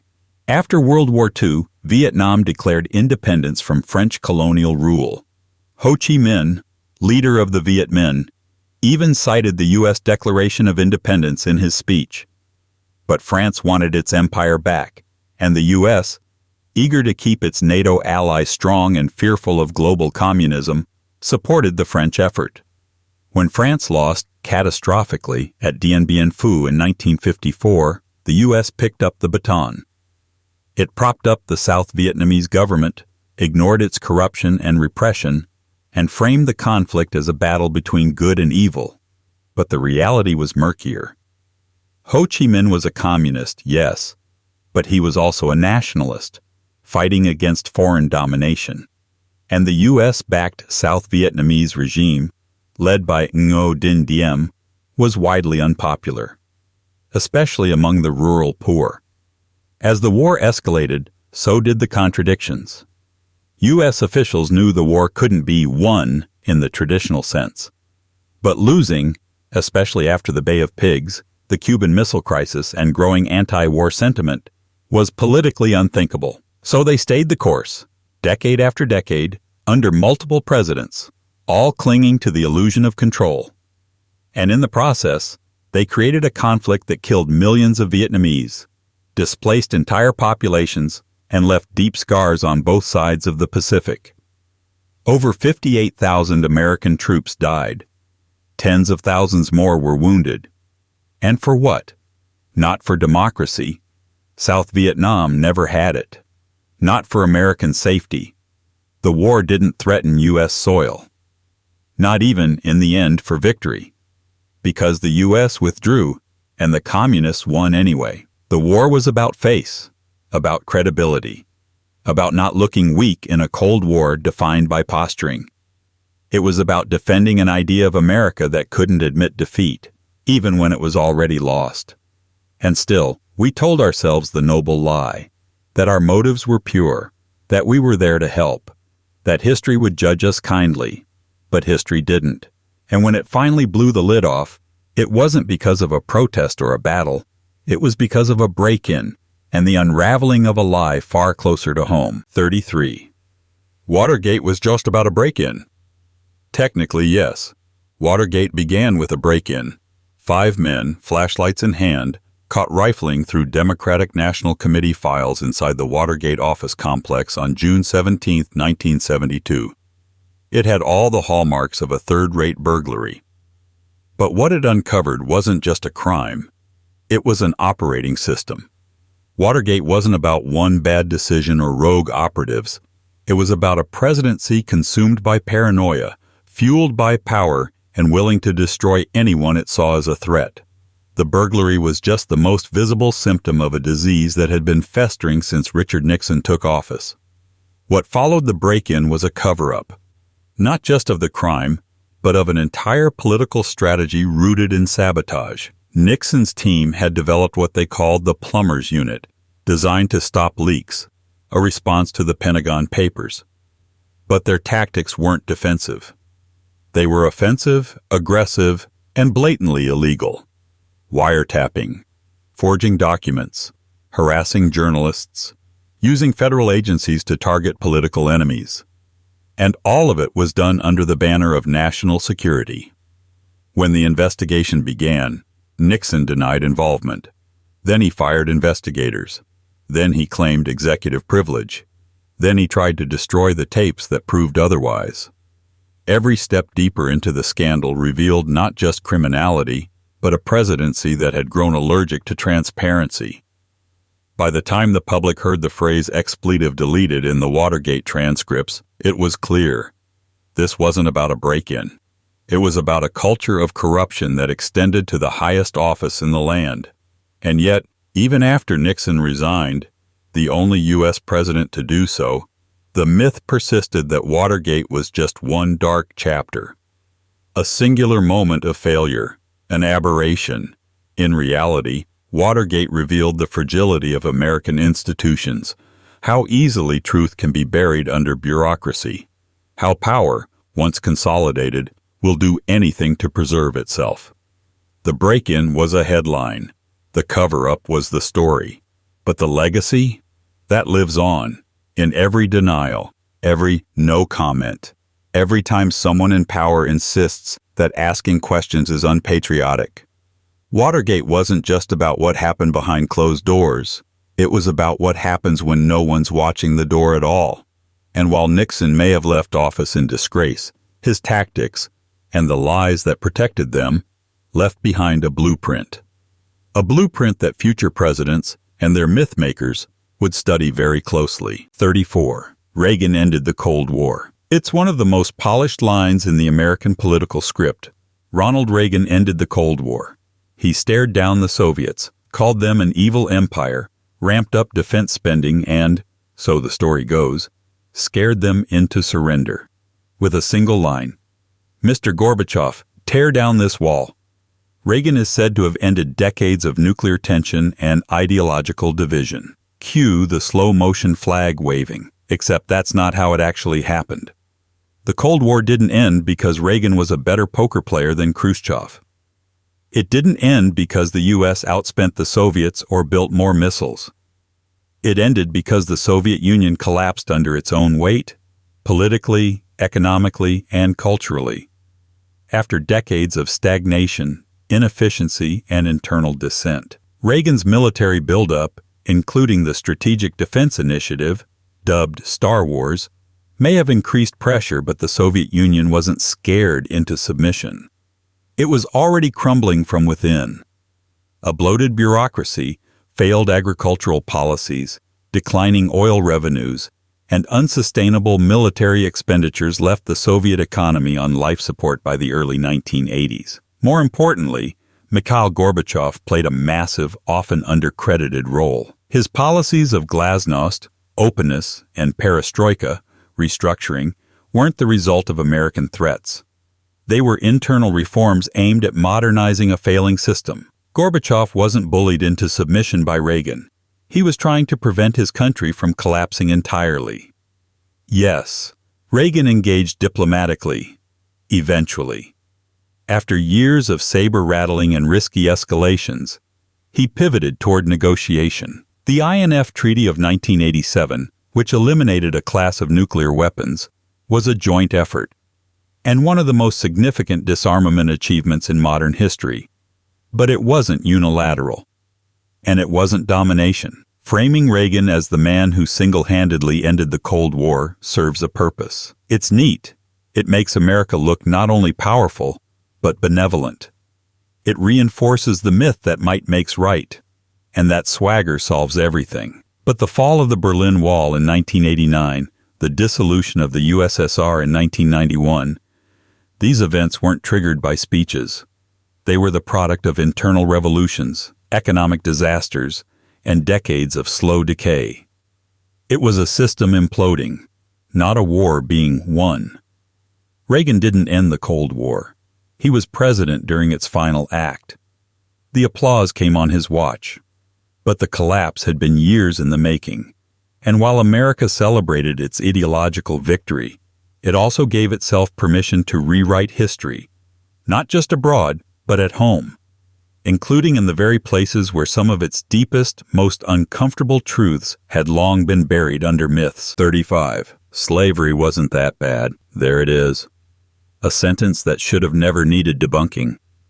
And yet, for decades, in textbooks, museums, movies, and even political speeches, the brutality of American slavery has been minimized, softened, and recast as something vaguely unfortunate, but not unspeakable. It wasn't ideal, some say.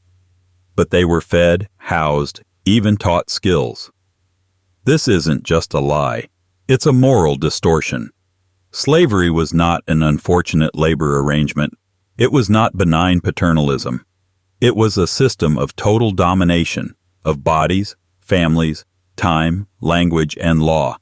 It was a machine designed to extract wealth by denying humanity. And yet, for much of American history, public narratives went out of their way to make slavery seem less horrifying.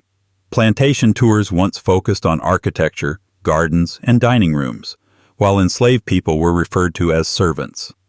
Textbooks used phrases like happy slaves or claimed that some owners were kind. The violence, the terror, the resistance, all omitted, obscured, or reframed. Why? Because acknowledging the full horror of slavery means acknowledging the foundational rot beneath American wealth, culture, and identity. It means reckoning with the fact that many of the institutions revered today, from universities to banks to political dynasties, were built with and profited from forced labor. Even after emancipation, the narrative didn't shift much. The Lost Cause movement romanticized the antebellum South, portraying slavery as a gentle institution and enslaved people as loyal and content. Hollywood chimed in with films like Gone with the Wind, reinforcing the image of noble masters and passive, grateful slaves. The truth of whippings, family separations, sexual coercion, and relentless labor was erased. And when people did speak the truth, they were often dismissed as radicals or accused of trying to divide. But facts are not divisions. They are what history owes to reality. The persistence of this lie isn't accidental, it's defensive. Because if slavery is acknowledged as a crime against humanity, not just unfortunate but monstrous, then the legacy that follows must also be interrogated. That includes systemic racism, generational poverty, and institutional exclusion. To be clear, enslaved people were not passive victims. They resisted in countless ways, from escape to rebellion to preserving culture under impossible conditions. Their survival was defiance, their labor uncompensated, their trauma generational. So, no, slavery wasn't not that bad. It was worse than most Americans have been told. And every time that fact is softened, we come one step closer to repeating the mistake of forgetting. And that forgetting doesn't just affect how we remember slavery. It warps how we measure progress. Which is why so many people still believe that racism somehow ended on paper. 36. Racism ended with the Civil Rights Act. In 1964, Congress passed the Civil Rights Act, a sweeping piece of legislation that outlawed discrimination based on race, color, religion, sex, or national origin. It ended segregation in public places and banned employment discrimination, a major win, a historic moment. But it didn't end racism. It changed its costume. Before the act, racism was visible, codified. It wore uniforms and waved flags, water fountains, lunch counters, voting booths, all were legally weaponized to exclude. After the act, those tools became illegal. But racism didn't disappear. It adapted. It learned to whisper. Housing policies didn't suddenly desegregate. Instead, realtors practiced redlining and steering. Banks denied loans to black families. Highways were built to bisect black neighborhoods. Schools remained unequal, not by law, but by district lines and property taxes. In policing, new strategies emerged. Tough on crime, stop and frisk, broken windows. The war on drugs, soon to come, would disproportionately target communities of color, all under the guise of public safety. The racial language was scrubbed, but the effects were clear. Employment discrimination didn't vanish either. Resumes with ethnic-sounding names still received fewer callbacks. Black workers were, and still are, underrepresented in leadership positions and overrepresented in precarious, low-wage jobs. And socially, racism took on a new shield: plausible deniability. "I'm not racist, but," became the preamble to countless coded statements. Color blindness, was presented as virtue, when in practice it meant refusing to acknowledge systemic inequality. Racism was no longer the fire, it was the smoke. So while the Civil Rights Act was necessary, vital even, it didn't erase centuries of injustice. It didn't close the wealth gap, repair the generational wounds, or transform attitudes overnight. It simply moved the battle. That's the danger of myths like this. They create the illusion of completion. They allow people to say, "That was then, this is now," as if the ink on legislation automatically dissolves bias. It lets society point to the scoreboard and say, "See, you're equal now," while the playing field remains rigged. And perhaps most insidiously, this myth has been used to delegitimize ongoing struggles. Protesters are told they're living in the past. Activists are dismissed as agitators. Systemic critiques are met with, "But we had a black president," as if symbolism can substitute for justice. Racism didn't end in 1964. It rebranded. And understanding that shift is the only way to understand what came next, including a war that claimed to fight drugs but really fought something else entirely. 37. The war on drugs was about drugs. Officially, the war on drugs was a moral crusade, a tough love campaign to rid the streets of dangerous substances, protect communities, and save lives. It started with Nixon in the 1970s and exploded under Reagan in the 1980s, complete with primetime speeches, just say no slogans, and cop shows that made drug busts look like superhero work. The goal, they said, was simple: stop the spread of drugs. But behind the scenes, the war on drugs wasn't just about narcotics. It was about politics, power, and control, especially over the people most impacted by structural inequality. In 1994, Nixon's former domestic policy chief, John Ehrlichman, admitted the real intent in a now infamous quote. "We knew we couldn't make it illegal to be either against the war or black, but by getting the public to associate the hippies with marijuana and blacks with heroin, and then criminalizing both heavily, we could disrupt those communities."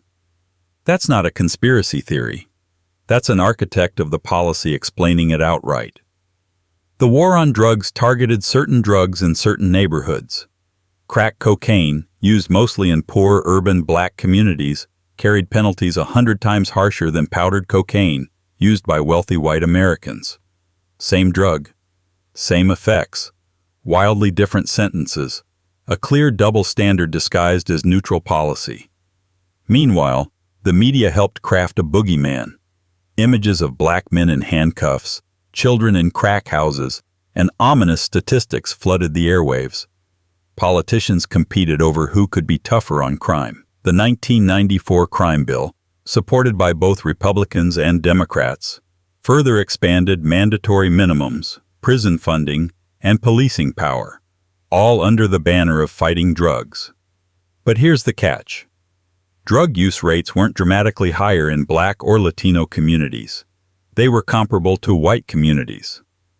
The difference was who got arrested, who got jailed, and who got labeled a threat. Drug policy wasn't about substance abuse, it was about social control. And while prisons filled, rehab centers were underfunded. Harm reduction was dismissed. Treatment was rarely offered. This wasn't a public health strategy. It was a war, one that made mass incarceration a national reality. Today, the effects are still visible.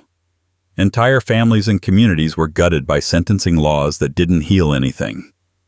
And now, with the opioid crisis, largely affecting white rural populations, the narrative has shifted again. Suddenly, addiction is a public health crisis, not a criminal one. That's the lie at the core of the war on drugs, that it was ever about the drugs. It wasn't. It was about who had power, who didn't, and how the law could be used to enforce that imbalance. And nowhere was that imbalance more stark than in the American suburbs, where the illusion of equality met the reality of exclusion. 38. The suburbs were open to all. The suburbs, Manicured lawns, two-car garages, quiet streets, and a dog named something wholesome.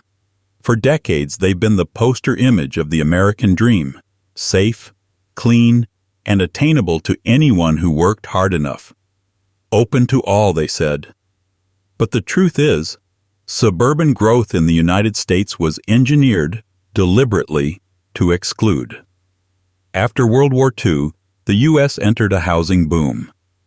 Millions of veterans returned, and with government backing, began buying homes in sprawling new developments like Levittown, the prototype for post-war suburbia.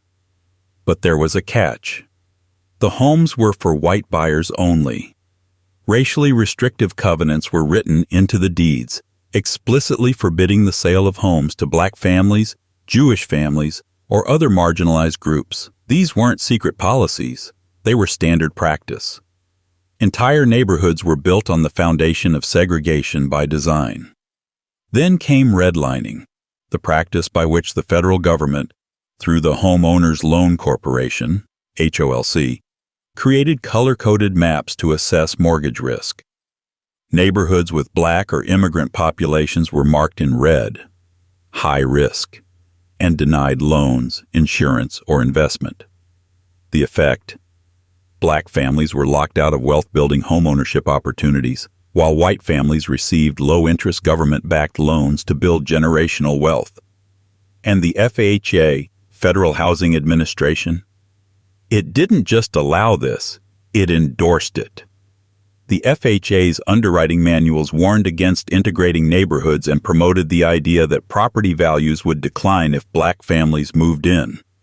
Even when civil rights legislation eventually made such practices illegal, the damage had been done. Black families who tried to move into white suburbs faced intimidation, threats, and violence. Banks continued to find creative ways to deny loans.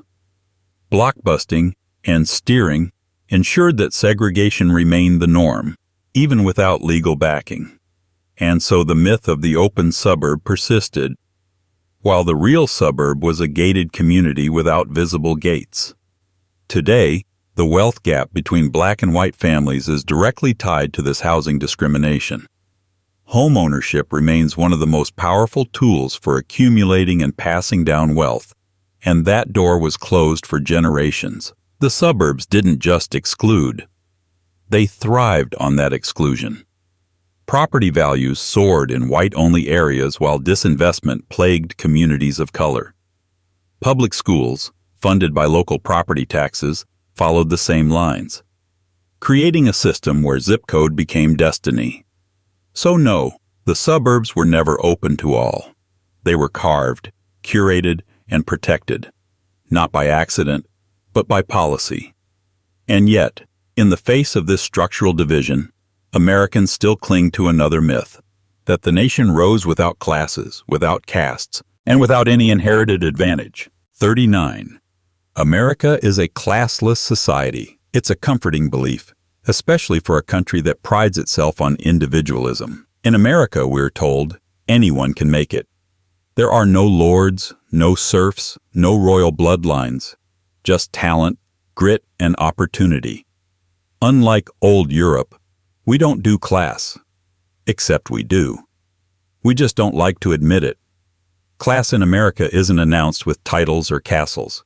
It's measured in zip codes, school districts, bank balances, and surnames. It shows up in college admissions, unpaid internships, healthcare access, and how many hours a person has to work just to survive. And unlike the old aristocracies, American class division hides behind the illusion of merit. You see it in the myth of meritocracy. We pretend the rich are rich because they're smarter, more disciplined, or more entrepreneurial, not because they had access to capital, connections, or an early safety net. The bootstrap story ignores the fact that some boots come pre-polished and some people never get any at all.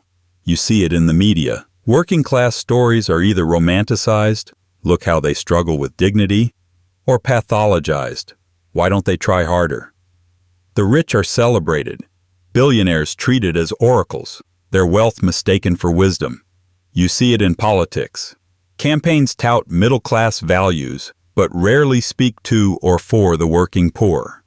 Policies are written by and for people who've never had to skip a meal or choose between rent and medicine. And when inequality is mentioned, it's often reduced to sound bites. Income gap, wealth disparity, mobility. Neutral terms for a not-so-neutral reality. And you see it most of all in intergenerational advantage. Wealth begets wealth. Education begets education. A child born into a wealthy family has access to better nutrition, better health care, better schools, better networks, and fewer obstacles at every turn. That's not a level playing field. That's a race where some people start miles ahead. The idea that America is classless survives because it serves those who benefit from the system as it is. If class doesn't exist, then inequality isn't structural. It's personal. If you're struggling, it's your fault. If you're successful, you earned every penny. But the truth? America has one of the lowest rates of social mobility among developed countries, which means, statistically, if you're born poor in the U.S., you're more likely to stay poor, no matter how hard you work. We don't wear crowns or sashes, but we still have a ruling class. We just call them CEOs, heirs, lobbyists, and influencers. And every so often, a politician comes along to blame the struggling class, not the ruling one. Which leads us to one of the ugliest myths ever pushed into the public narrative. 40. Welfare queens are bankrupting the system. It's one of the most enduring and insidious myths in American political discourse. The welfare queen. A caricature dreamed up in the late 20th century, most notably weaponized by Ronald Reagan during his 1976 presidential campaign. He told stories of a woman in Chicago who had 80 aliases, multiple Social Security cards, and who was allegedly scamming the government for thousands. The woman existed, but the legend of her became something else entirely. The term welfare queen was never about numbers. It was about narrative. What Reagan did was take one case, complex, anomalous, and already sensationalized, and spin it into a moral crisis. He painted a picture of black women specifically living lavishly off public funds while hardworking Americans footed the bill. It wasn't just a dog whistle. It was a bullhorn. And it worked. The image stuck. But the reality of welfare in America tells a very different story. For starters, the vast majority of welfare recipients are not scamming anyone. Fraud rates in programs like Temporary Assistance for Needy Families, TANF, Supplemental Nutrition Assistance Program, SNAP, and Medicaid are extremely low, estimated by the government to be less than 1 to 2%. Most recipients are children, the elderly, people with disabilities, or working adults earning below the poverty line. And yet, the welfare queen myth provided cover for sweeping welfare reform. In 1996, President Clinton signed the Personal Responsibility and Work Opportunity Reconciliation Act, which gutted cash assistance programs and introduced strict work requirements and time limits. The result? Millions dropped from welfare rolls. Not because they no longer needed help, but because the help disappeared. Meanwhile, corporate subsidies, tax loopholes, and bailouts for the wealthy go largely unchallenged. Somehow, it's a scandal when a single mother receives food stamps, but not when a billionaire parks profits offshore to avoid taxes. The myth persists because it taps into deeper fears. That someone, somewhere, is getting something for nothing. That the system is rigged, but not in favor of the powerful, rather in favor of the poor. It flips the truth on its head. And it's not just about economics. It's racialized, gendered, classist. The welfare queen became a cultural symbol, not of fraud, but of how America chooses to scapegoat poverty rather than address its root causes. The irony is that the real drain on public resources isn't the welfare recipient. It's the lie that keeps us blaming them. And speaking of lies told to distract and deflect, let's turn to a man who famously said, "I am not a crook," and then proved himself spectacularly wrong. 41. Nixon wasn't a crook. Richard Nixon, 37th President of the United States, is remembered for many things: opening diplomatic relations with China, ending the Vietnam War, kind of, and, of course, resigning in disgrace after the Watergate scandal. But the most quoted line of his presidency? "I am not a crook." Spoken in 1973 at a press conference in Florida, that statement was Nixon's attempt to deny accusations of financial misconduct. Specifically, he was addressing questions about his personal finances, not Watergate itself. But the timing was terrible. The nation was already deep into scandal fatigue, and the phrase instantly became a punchline. The irony, of course, is that Nixon was a crook, not in the petty sense but in the constitutional one. Watergate wasn't about a break-in. It was about the abuse of executive power, illegal surveillance, campaign dirty tricks, and a massive cover-up orchestrated by the White House. The infamous tapes, recordings Nixon made of conversations in the Oval Office, revealed a president deeply involved in obstructing justice. He instructed aides to use the CIA to block the FBI's investigation. He authorized hush money. He created an enemies list and used federal agencies to harass political opponents. In short, he turned the presidency into a personal fortress of control and retaliation. Nixon didn't act alone, but he set the tone. His administration created a culture of secrecy and paranoia that seeped into every corner of government. And when he realized the walls were closing in, his first instinct wasn't to come clean. It was to tighten the screws. When the Supreme Court finally ordered him to turn over the unedited tapes, the evidence was undeniable. The smoking gun tape, in particular, revealed that Nixon had been trying to derail the investigation from the very beginning. Within days, political support collapsed, and facing near certain impeachment, Nixon resigned. He never admitted guilt. He never apologized. He simply left. Later, President Gerald Ford granted him a full pardon, citing the need for national healing. But the pardon had a deeper effect. It let Nixon avoid legal consequences and allowed the myth of his innocence, or at least ambiguity, to linger. So no, Nixon wasn't just a crook. He was a constitutional crisis in a suit. And while Watergate became shorthand for scandal, what often gets lost is how close the country came to losing faith in the presidency altogether. The lesson? The louder someone says, "I'm not a crook," the more you should check your wallet and your civil liberties. And if Nixon tried to wiggle out of the truth, his successors learned a different tactic: dodge, deflect, and deny. Sometimes with a little help from a clever one-liner. 42. Bill Clinton didn't inhale. It was 1992 and Bill Clinton was running for president. During a CNN town hall, a young voter asked him if he had ever tried marijuana. Clinton's now infamous reply: "I didn't inhale." The line got laughs. It was self-aware, cheeky, and just evasive enough to seem human. The campaign rolled on, scandal-free. The soundbite worked. But let's be real. Nobody believed him. Not really. "I didn't inhale" became a political meme before memes were memes. It didn't matter whether it was true. What mattered was that it looked like honesty while still skirting vulnerability. A carefully packaged confession that risked nothing. And that's exactly why it stuck. The deeper issue wasn't whether Clinton inhaled.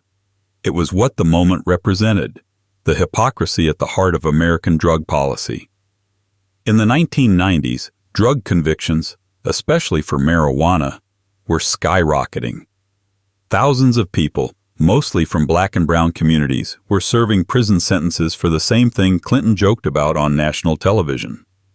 Clinton wasn't alone in this double standard. Presidents before and after him played the same game. Laugh off youthful indiscretions, then uphold policies that punish others for doing the same. And while Clinton eventually supported limited reforms, his administration also accelerated the war on drugs, expanding mandatory minimums, increasing incarceration rates, and disproportionately targeting marginalized communities. So while "I didn't inhale" was a punchline, the consequences were deadly serious.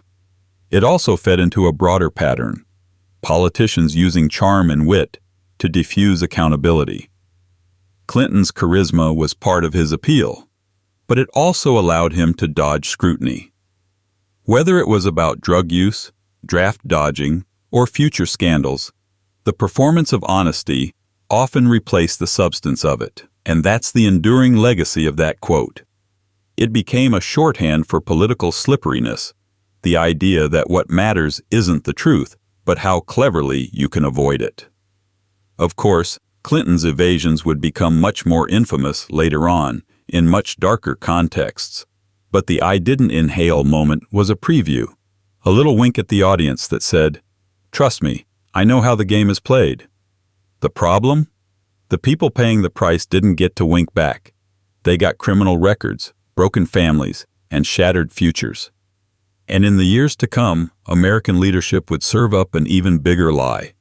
One that wouldn't just damage reputations, but entire nations. 43. Weapons of mass destruction in Iraq. It was the lie that launched a war, not a miscalculation, not an oversight, but a deliberately constructed narrative. The Bush administration insisted, repeatedly and emphatically, that Saddam Hussein possessed weapons of mass destruction, WMDs, chemical weapons, biological weapons, maybe even nuclear ambitions. It was all presented as imminent, undeniable, and existential. It wasn't. By the time the United States invaded Iraq in March 2003, the case for war had already unraveled behind closed doors. The intelligence was flimsy, cherry-picked, or outright speculative. UN weapons inspectors, like Hans Blix, had found no credible evidence of active WMD programs. But in public, U.S. officials pushed certainty. "We don't want the smoking gun to be a mushroom cloud," Condoleezza Rice warned. That line alone did more to terrify Americans into compliance than any satellite photo or declassified memo ever could. The media played along. Major networks parroted official claims, often without skepticism. The New York Times ran stories that later had to be corrected. Cable news kept graphics like Showdown Iraq spinning on screen like a summer blockbuster. In the fog of post-9/11 fear, questioning the war wasn't patriotic. It was practically treason. And so the invasion began, with shock and awe, with the toppling of statues, with the promise of a short, decisive campaign. But the WMDs were never found, because they weren't there. What was there? A country plunged into chaos. Civil war, power vacuums, the rise of extremist groups, hundreds of thousands of Iraqi civilians killed, over 4,000 U.S. troops dead, trillions of dollars spent, a region destabilized for generations. And for what? The Bush administration eventually pivoted the justification. Maybe it wasn't about WMDs, they said. Maybe it was about liberation, spreading democracy, ending tyranny. But that wasn't what they sold the public. That wasn't what Congress voted on. That wasn't what the world was told. In 2004, the CIA formally concluded that Iraq had no stockpiles of WMDs at the time of the invasion. The lie had been exposed. And yet, no one was held accountable in any meaningful way. The architects of the war went on book tours, signed consulting deals, and rebranded as elder statesmen. The phrase "weapons of mass destruction" has since become a punchline. But it was never funny. It was a catastrophic manipulation of truth that cost lives, trust, and credibility. The long-term effects of that lie are still playing out, in geopolitics, in public cynicism, in every protest sign that begins with the phrase "Remember Iraq." And if that deception was born of geopolitical ambition, the next one was built on something even older and uglier. The lie that a president's identity made him un-American. 44. Obama wasn't born in the U.S. It started as a whisper campaign and metastasized into a full-blown conspiracy movement. The claim? That Barack Obama, the 44th President of the United States, was not born on American soil, and therefore was constitutionally ineligible to hold office. It didn't matter that Obama was born in Honolulu, Hawaii in 1961, or that he produced both a short-form and long-form birth certificate, or that newspaper birth announcements had run at the time in 2 Hawaiian publications. The facts were all there. They were ignored. Because this wasn't about facts, it was about delegitimizing the first black president before he had even finished unpacking his boxes in the White House. The birther lie was fueled by xenophobia, racism, and a deep discomfort with the idea of a non-white leader. Its subtext wasn't subtle. He doesn't look like the presidents on our money, so he must not be one of us. The movement gained traction on fringe blogs, talk radio, and cable news segments that prefaced every sentence with, "Some people are saying," then it went mainstream. High-profile figures, including Donald Trump, publicly demanded to see Obama's birth certificate. Trump, in particular, built much of his early political brand on birtherism, amplifying the lie on social media, in interviews, and at rallies. Even when presented with clear documentation, he kept the conspiracy alive for years. And this wasn't just harmless noise. It was a deliberate attempt to undermine Obama's legitimacy, to paint him as a foreign infiltrator rather than a duly elected leader. The implications were chilling. That an entire presidency could be cast into doubt not because of policy or conduct, but because of heritage. It also set a precedent. If you could question a sitting president's citizenship based on nothing but innuendo and repetition, what else could be challenged in the name of just asking questions? It normalized bad faith arguments, created a blueprint for disinformation, and revealed just how easily truth could be drowned out by volume. Obama eventually addressed the controversy, releasing his full birth certificate in 2011. But the damage was already done. A significant portion of the public, even years later, still questioned his birthplace. The lie had outlived the truth, and as for the man who fanned the flames the loudest, he would ride that lie all the way to the presidency. Once there, he'd waste no time telling a few whoppers of his own, starting with a claim about a crowd that never showed up. 45. Trump's inauguration was the biggest ever. January 20th, 2017, Donald J. Trump took the oath of office as the 45th President of the United States. And within hours, the first lie of his administration was already making headlines. Not about policy, not about diplomacy, but about the size of the crowd. Photographs from the event showed what appeared to be a noticeably smaller turnout than Barack Obama's 2009 inauguration. This should not have mattered. Crowds ebb and flow. Weather, timing, travel, all play a role. But to Trump, image was everything. And this image, a half-full National Mall, could not stand. His press secretary, Sean Spicer, delivered an unhinged press conference the next day, claiming the crowd was the largest audience to ever witness an inauguration. Period. Both in person and around the globe. He berated the media, insisted photos were misleading, and doubled down, despite abundant visual and statistical evidence to the contrary. The lie was blatant. Documented. Instantly disproven, but that wasn't the point. The point was to assert dominance over reality itself. When asked why the White House would lie about something so trivial, Trump advisor Kellyanne Conway offered a now famous phrase: alternative facts. It was a rhetorical turning point. The moment when subjectivity became official policy. That inauguration lie wasn't just about crowd size. It was a declaration of war on objective truth. If the administration could convince its supporters to believe a falsehood that was visibly, photographically false, then anything was possible. Reality itself could be bent.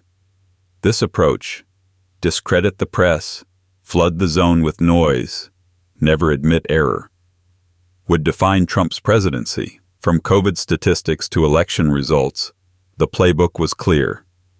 Deny, deflect, and always claim victory. The crowd-sized lie, though small in scale, was monumental in symbolism. It told the world, facts are negotiable. And for the next 4 years, they were. But truth doesn't dissolve just because it's inconvenient. It lingers, and eventually it comes back, often through the very same institutions the lie was meant to discredit. Which brings us to the final category of deception. Not about policy or presidents, but about the people who shape the narratives themselves. The media, the myths, and the messengers. 46. The media is always liberal. It's a refrain you've heard countless times. The media is biased, but not just biased, liberal, overwhelmingly so. It's become gospel in certain circles, journalists as out-of-touch elitists, marching in ideological lockstep with progressive causes, conspiring in newsrooms to push woke agendas. Entire cable networks, talk shows, and political careers have been built on this premise. But like most black and white claims, the idea that the media is always liberal is a distortion wrapped around a kernel of truth. Yes, many journalists, especially those in urban centers, tend to lean left on social issues. That's been supported by surveys and political donations. But that's not the same thing as saying the media institutionally pushes a liberal agenda. In fact, when you zoom out and look at how the media operates, how it's owned, structured, and funded, the picture changes drastically. Most major news outlets are owned by massive corporations, with boards, shareholders, and financial incentives that are anything but radical. Disney, Comcast, Warner Brothers Discovery, News Corp. These aren't progressive think tanks. They are profit-driven entities, and their primary interest is not ideology. It's audience share, attention, ad revenue, clicks, engagement. This means news content is shaped less by left or right politics and more by what keeps people watching. Fear, outrage, simplicity. These sell better than nuance or fact checks, and that dynamic cuts across the spectrum. Take coverage of war. The build-up to the Iraq invasion was broadly supported across mainstream networks. Dissenting voices, journalists who questioned the WMD narrative, were often sidelined or ignored. Not because the media was liberal or conservative, but because it was patriotic, risk-averse, and unwilling to challenge a powerful narrative during a time of national fear. Then there's labor. For decades, mainstream outlets barely covered union organizing, worker strikes, or class struggle, issues that supposedly align with the political left. If the media were truly liberal, those stories would have dominated headlines. They didn't. And let's not forget that entire segments of the media lean hard right, not just opinion hosts, but full programming blocks. Fox News, Newsmax, OAN, talk radio. These aren't fringe anymore. They shape national dialogue, dominate cable ratings, and influence elections. Yet their audiences still claim to be victims of media bias. The myth that the media is liberal is useful because it discredits unfavorable coverage. If a story reflects poorly on a conservative figure, it's not because it's true. It's because the media hates us. It turns accountability into persecution, journalism into propaganda. The truth is more unsettling. The media is not consistently liberal or conservative. It's reactive, corporate, sensationalist, and often more interested in narrative than truth.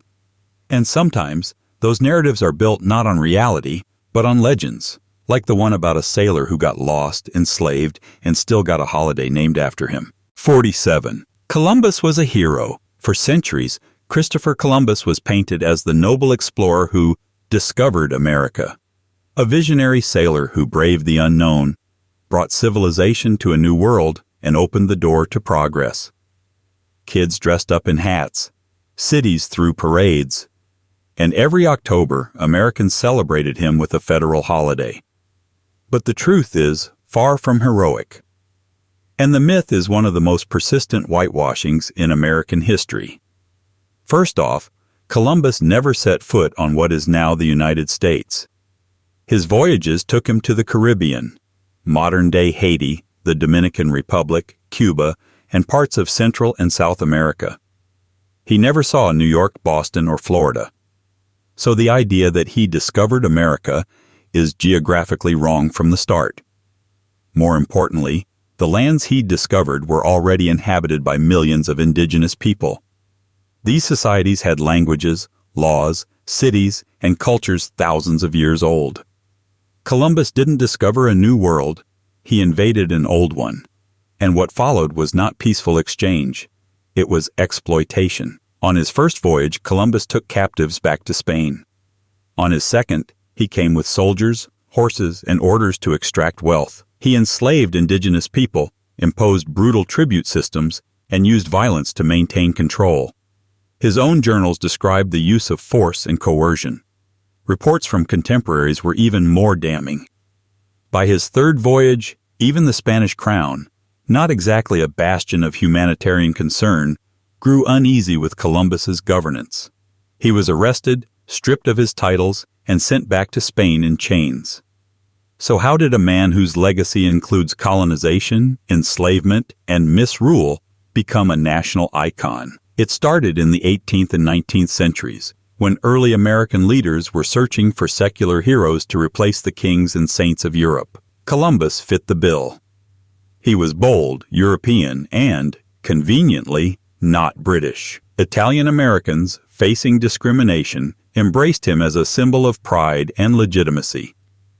By 1937, Columbus Day was made a national holiday, but the cost of that myth was the erasure of indigenous history and the glorification of conquest. Generations grew up believing that history began in 1492, that before Columbus, there was nothing worth knowing. Today, many communities reject the celebration. Cities and states have replaced Columbus Day with Indigenous Peoples Day, acknowledging that history shouldn't be sanitized for comfort. Statues have been taken down, not out of hate for the past, but in recognition of a truer version of it, because Columbus wasn't a hero. He was a product of empire, one who set in motion a centuries-long pattern of colonization that America still hasn't fully reckoned with. And speaking of historical censorship, let's examine another myth, one that silenced voices not with swords, but with blacklists and subpoenas. 48. Hollywood blacklists were about patriotism. In the late 1940s and 1950s, a dark cloud settled over Hollywood, not a creative drought, but a political purge. The House Un-American Activities Committee, HUAC, a congressional panel formed to root out communist influence, turned its attention to the entertainment industry. Actors, writers, directors, anyone suspected of leftist sympathies, found themselves called to testify. Those who cooperated named names. Those who didn't were blacklisted. The public story was that this was about patriotism, protecting America from subversion. Movies, after all, reached millions. What if they were being used to push Soviet propaganda? That was the fear. And like most fears in that era, it was amplified beyond reason. But the truth? The Hollywood blacklist wasn't about national security. It was about conformity, fear, and punishing dissent. The so-called Hollywood 10, a group of screenwriters and directors, refused to testify, citing First Amendment rights. They were cited for contempt of Congress, fined, and jailed. Studios then created the blacklist, a secret, unofficial roster of people who were no longer welcome in the industry. Not because they'd done anything illegal, but because they thought the wrong thoughts. Some of those targeted were communists. Others weren't. Many had joined leftist organizations during the Depression, when communism and socialism were seen as responses to capitalism's failures. By the 1950s, those past affiliations became career-ending liabilities, and the impact was devastating. Careers destroyed, families uprooted, talented artists exiled from their own industry. Some fled to Europe. Others wrote under pseudonyms. Some never worked again. All of this was justified in the name of patriotism. But real patriotism isn't afraid of free speech. It doesn't demand ideological purity. What HUAC and the blacklist revealed was how quickly a democracy can turn on its own. Not for safety, but for appearances. The media played its part. So did studio heads, eager to avoid controversy and protect profits. It wasn't loyalty that drove the blacklist. It was self-preservation. Decades later, the industry tried to make amends. Tributes, apologies, credits restored posthumously. But the damage was already done. The blacklist wasn't about fighting communism. It was about erasing voices that challenged the norm. And in doing so, it revealed something chilling about American identity. that under pressure, we'd rather silence than listen. Which brings us to the final lie, the biggest, most invisible one of all, the lie that history is ever neutral, that it tells itself, that the story is just the facts, untouched by power or agenda. 49. History is objective. It's one of the most comforting lies we tell ourselves. That history, unlike politics or opinion, is impartial. That it's simply a collection of facts, strung together with dates and maps and names, immune to interpretation or bias. That if you open a textbook, or watch a documentary, or listen to someone in a tweed jacket lecture about the past, you are receiving truth. Clean, sterilized, and settled. But history is never objective. It's not math. It's not chemistry. It's storytelling. Curated, crafted, and often manipulated to serve the interests of whoever gets to hold the pen. Because history isn't what happened. It's what got recorded. And more importantly, who decided what mattered. Ask yourself, whose stories are told? Whose names fill the timelines? Whose monuments get built? And whose ruins get ignored? For centuries, history was written by the victors, and sometimes by their public relations departments. That's not conspiracy. That's how power works. In early American history, textbooks praise settlers for taming the frontier, barely mentioning indigenous nations except as obstacles or side characters. Slavery was referred to as a necessary evil, or even worse, a positive good. Reconstruction was blamed on black incompetence rather than white resistance. Civil rights leaders were portrayed as either saints or troublemakers, depending on which edition you read, and which state you read it in. Even now, school curriculums vary wildly. In some states, students are taught that the Civil War was about states' rights. In others, those same words are labeled a myth. Whole units are skipped. Topics are sanitized. The Trail of Tears becomes relocation. Internment camps are reduced to a paragraph. Colonialism becomes expansion. Why? Because history is a mirror, and most societies prefer funhouse mirrors to true reflection. What's more, the telling of history is often constrained by what we don't know. What was lost? What was burned? What was never written down? Enslaved people, women, the poor, indigenous communities. For most of human history, they lacked the tools to document their experiences. So their histories were told about them, not by them. Even the archives are biased. What gets preserved is what was seen as important at the time. Royal decrees, land contracts, war journals. Everyday lives? Often vanished. And today, even with more access, history is still filtered through ideology. What gets published depends on what sells. What gets taught depends on who's on the school board. What gets believed depends on how uncomfortable the truth is willing to make you. So no, history is not objective. It's a negotiation with memory, a battlefield of narratives. The past is not dead. It's alive in the way we choose to tell it, frame it, argue over it. It can liberate, or it can justify oppression. It can illuminate, or it can gaslight. And that's why every society has its myths. Myths that flatter, distract, or distort. Myths that paper over the cracks with flags and symbols. And when those myths are repeated long enough, they don't just obscure history, they become it.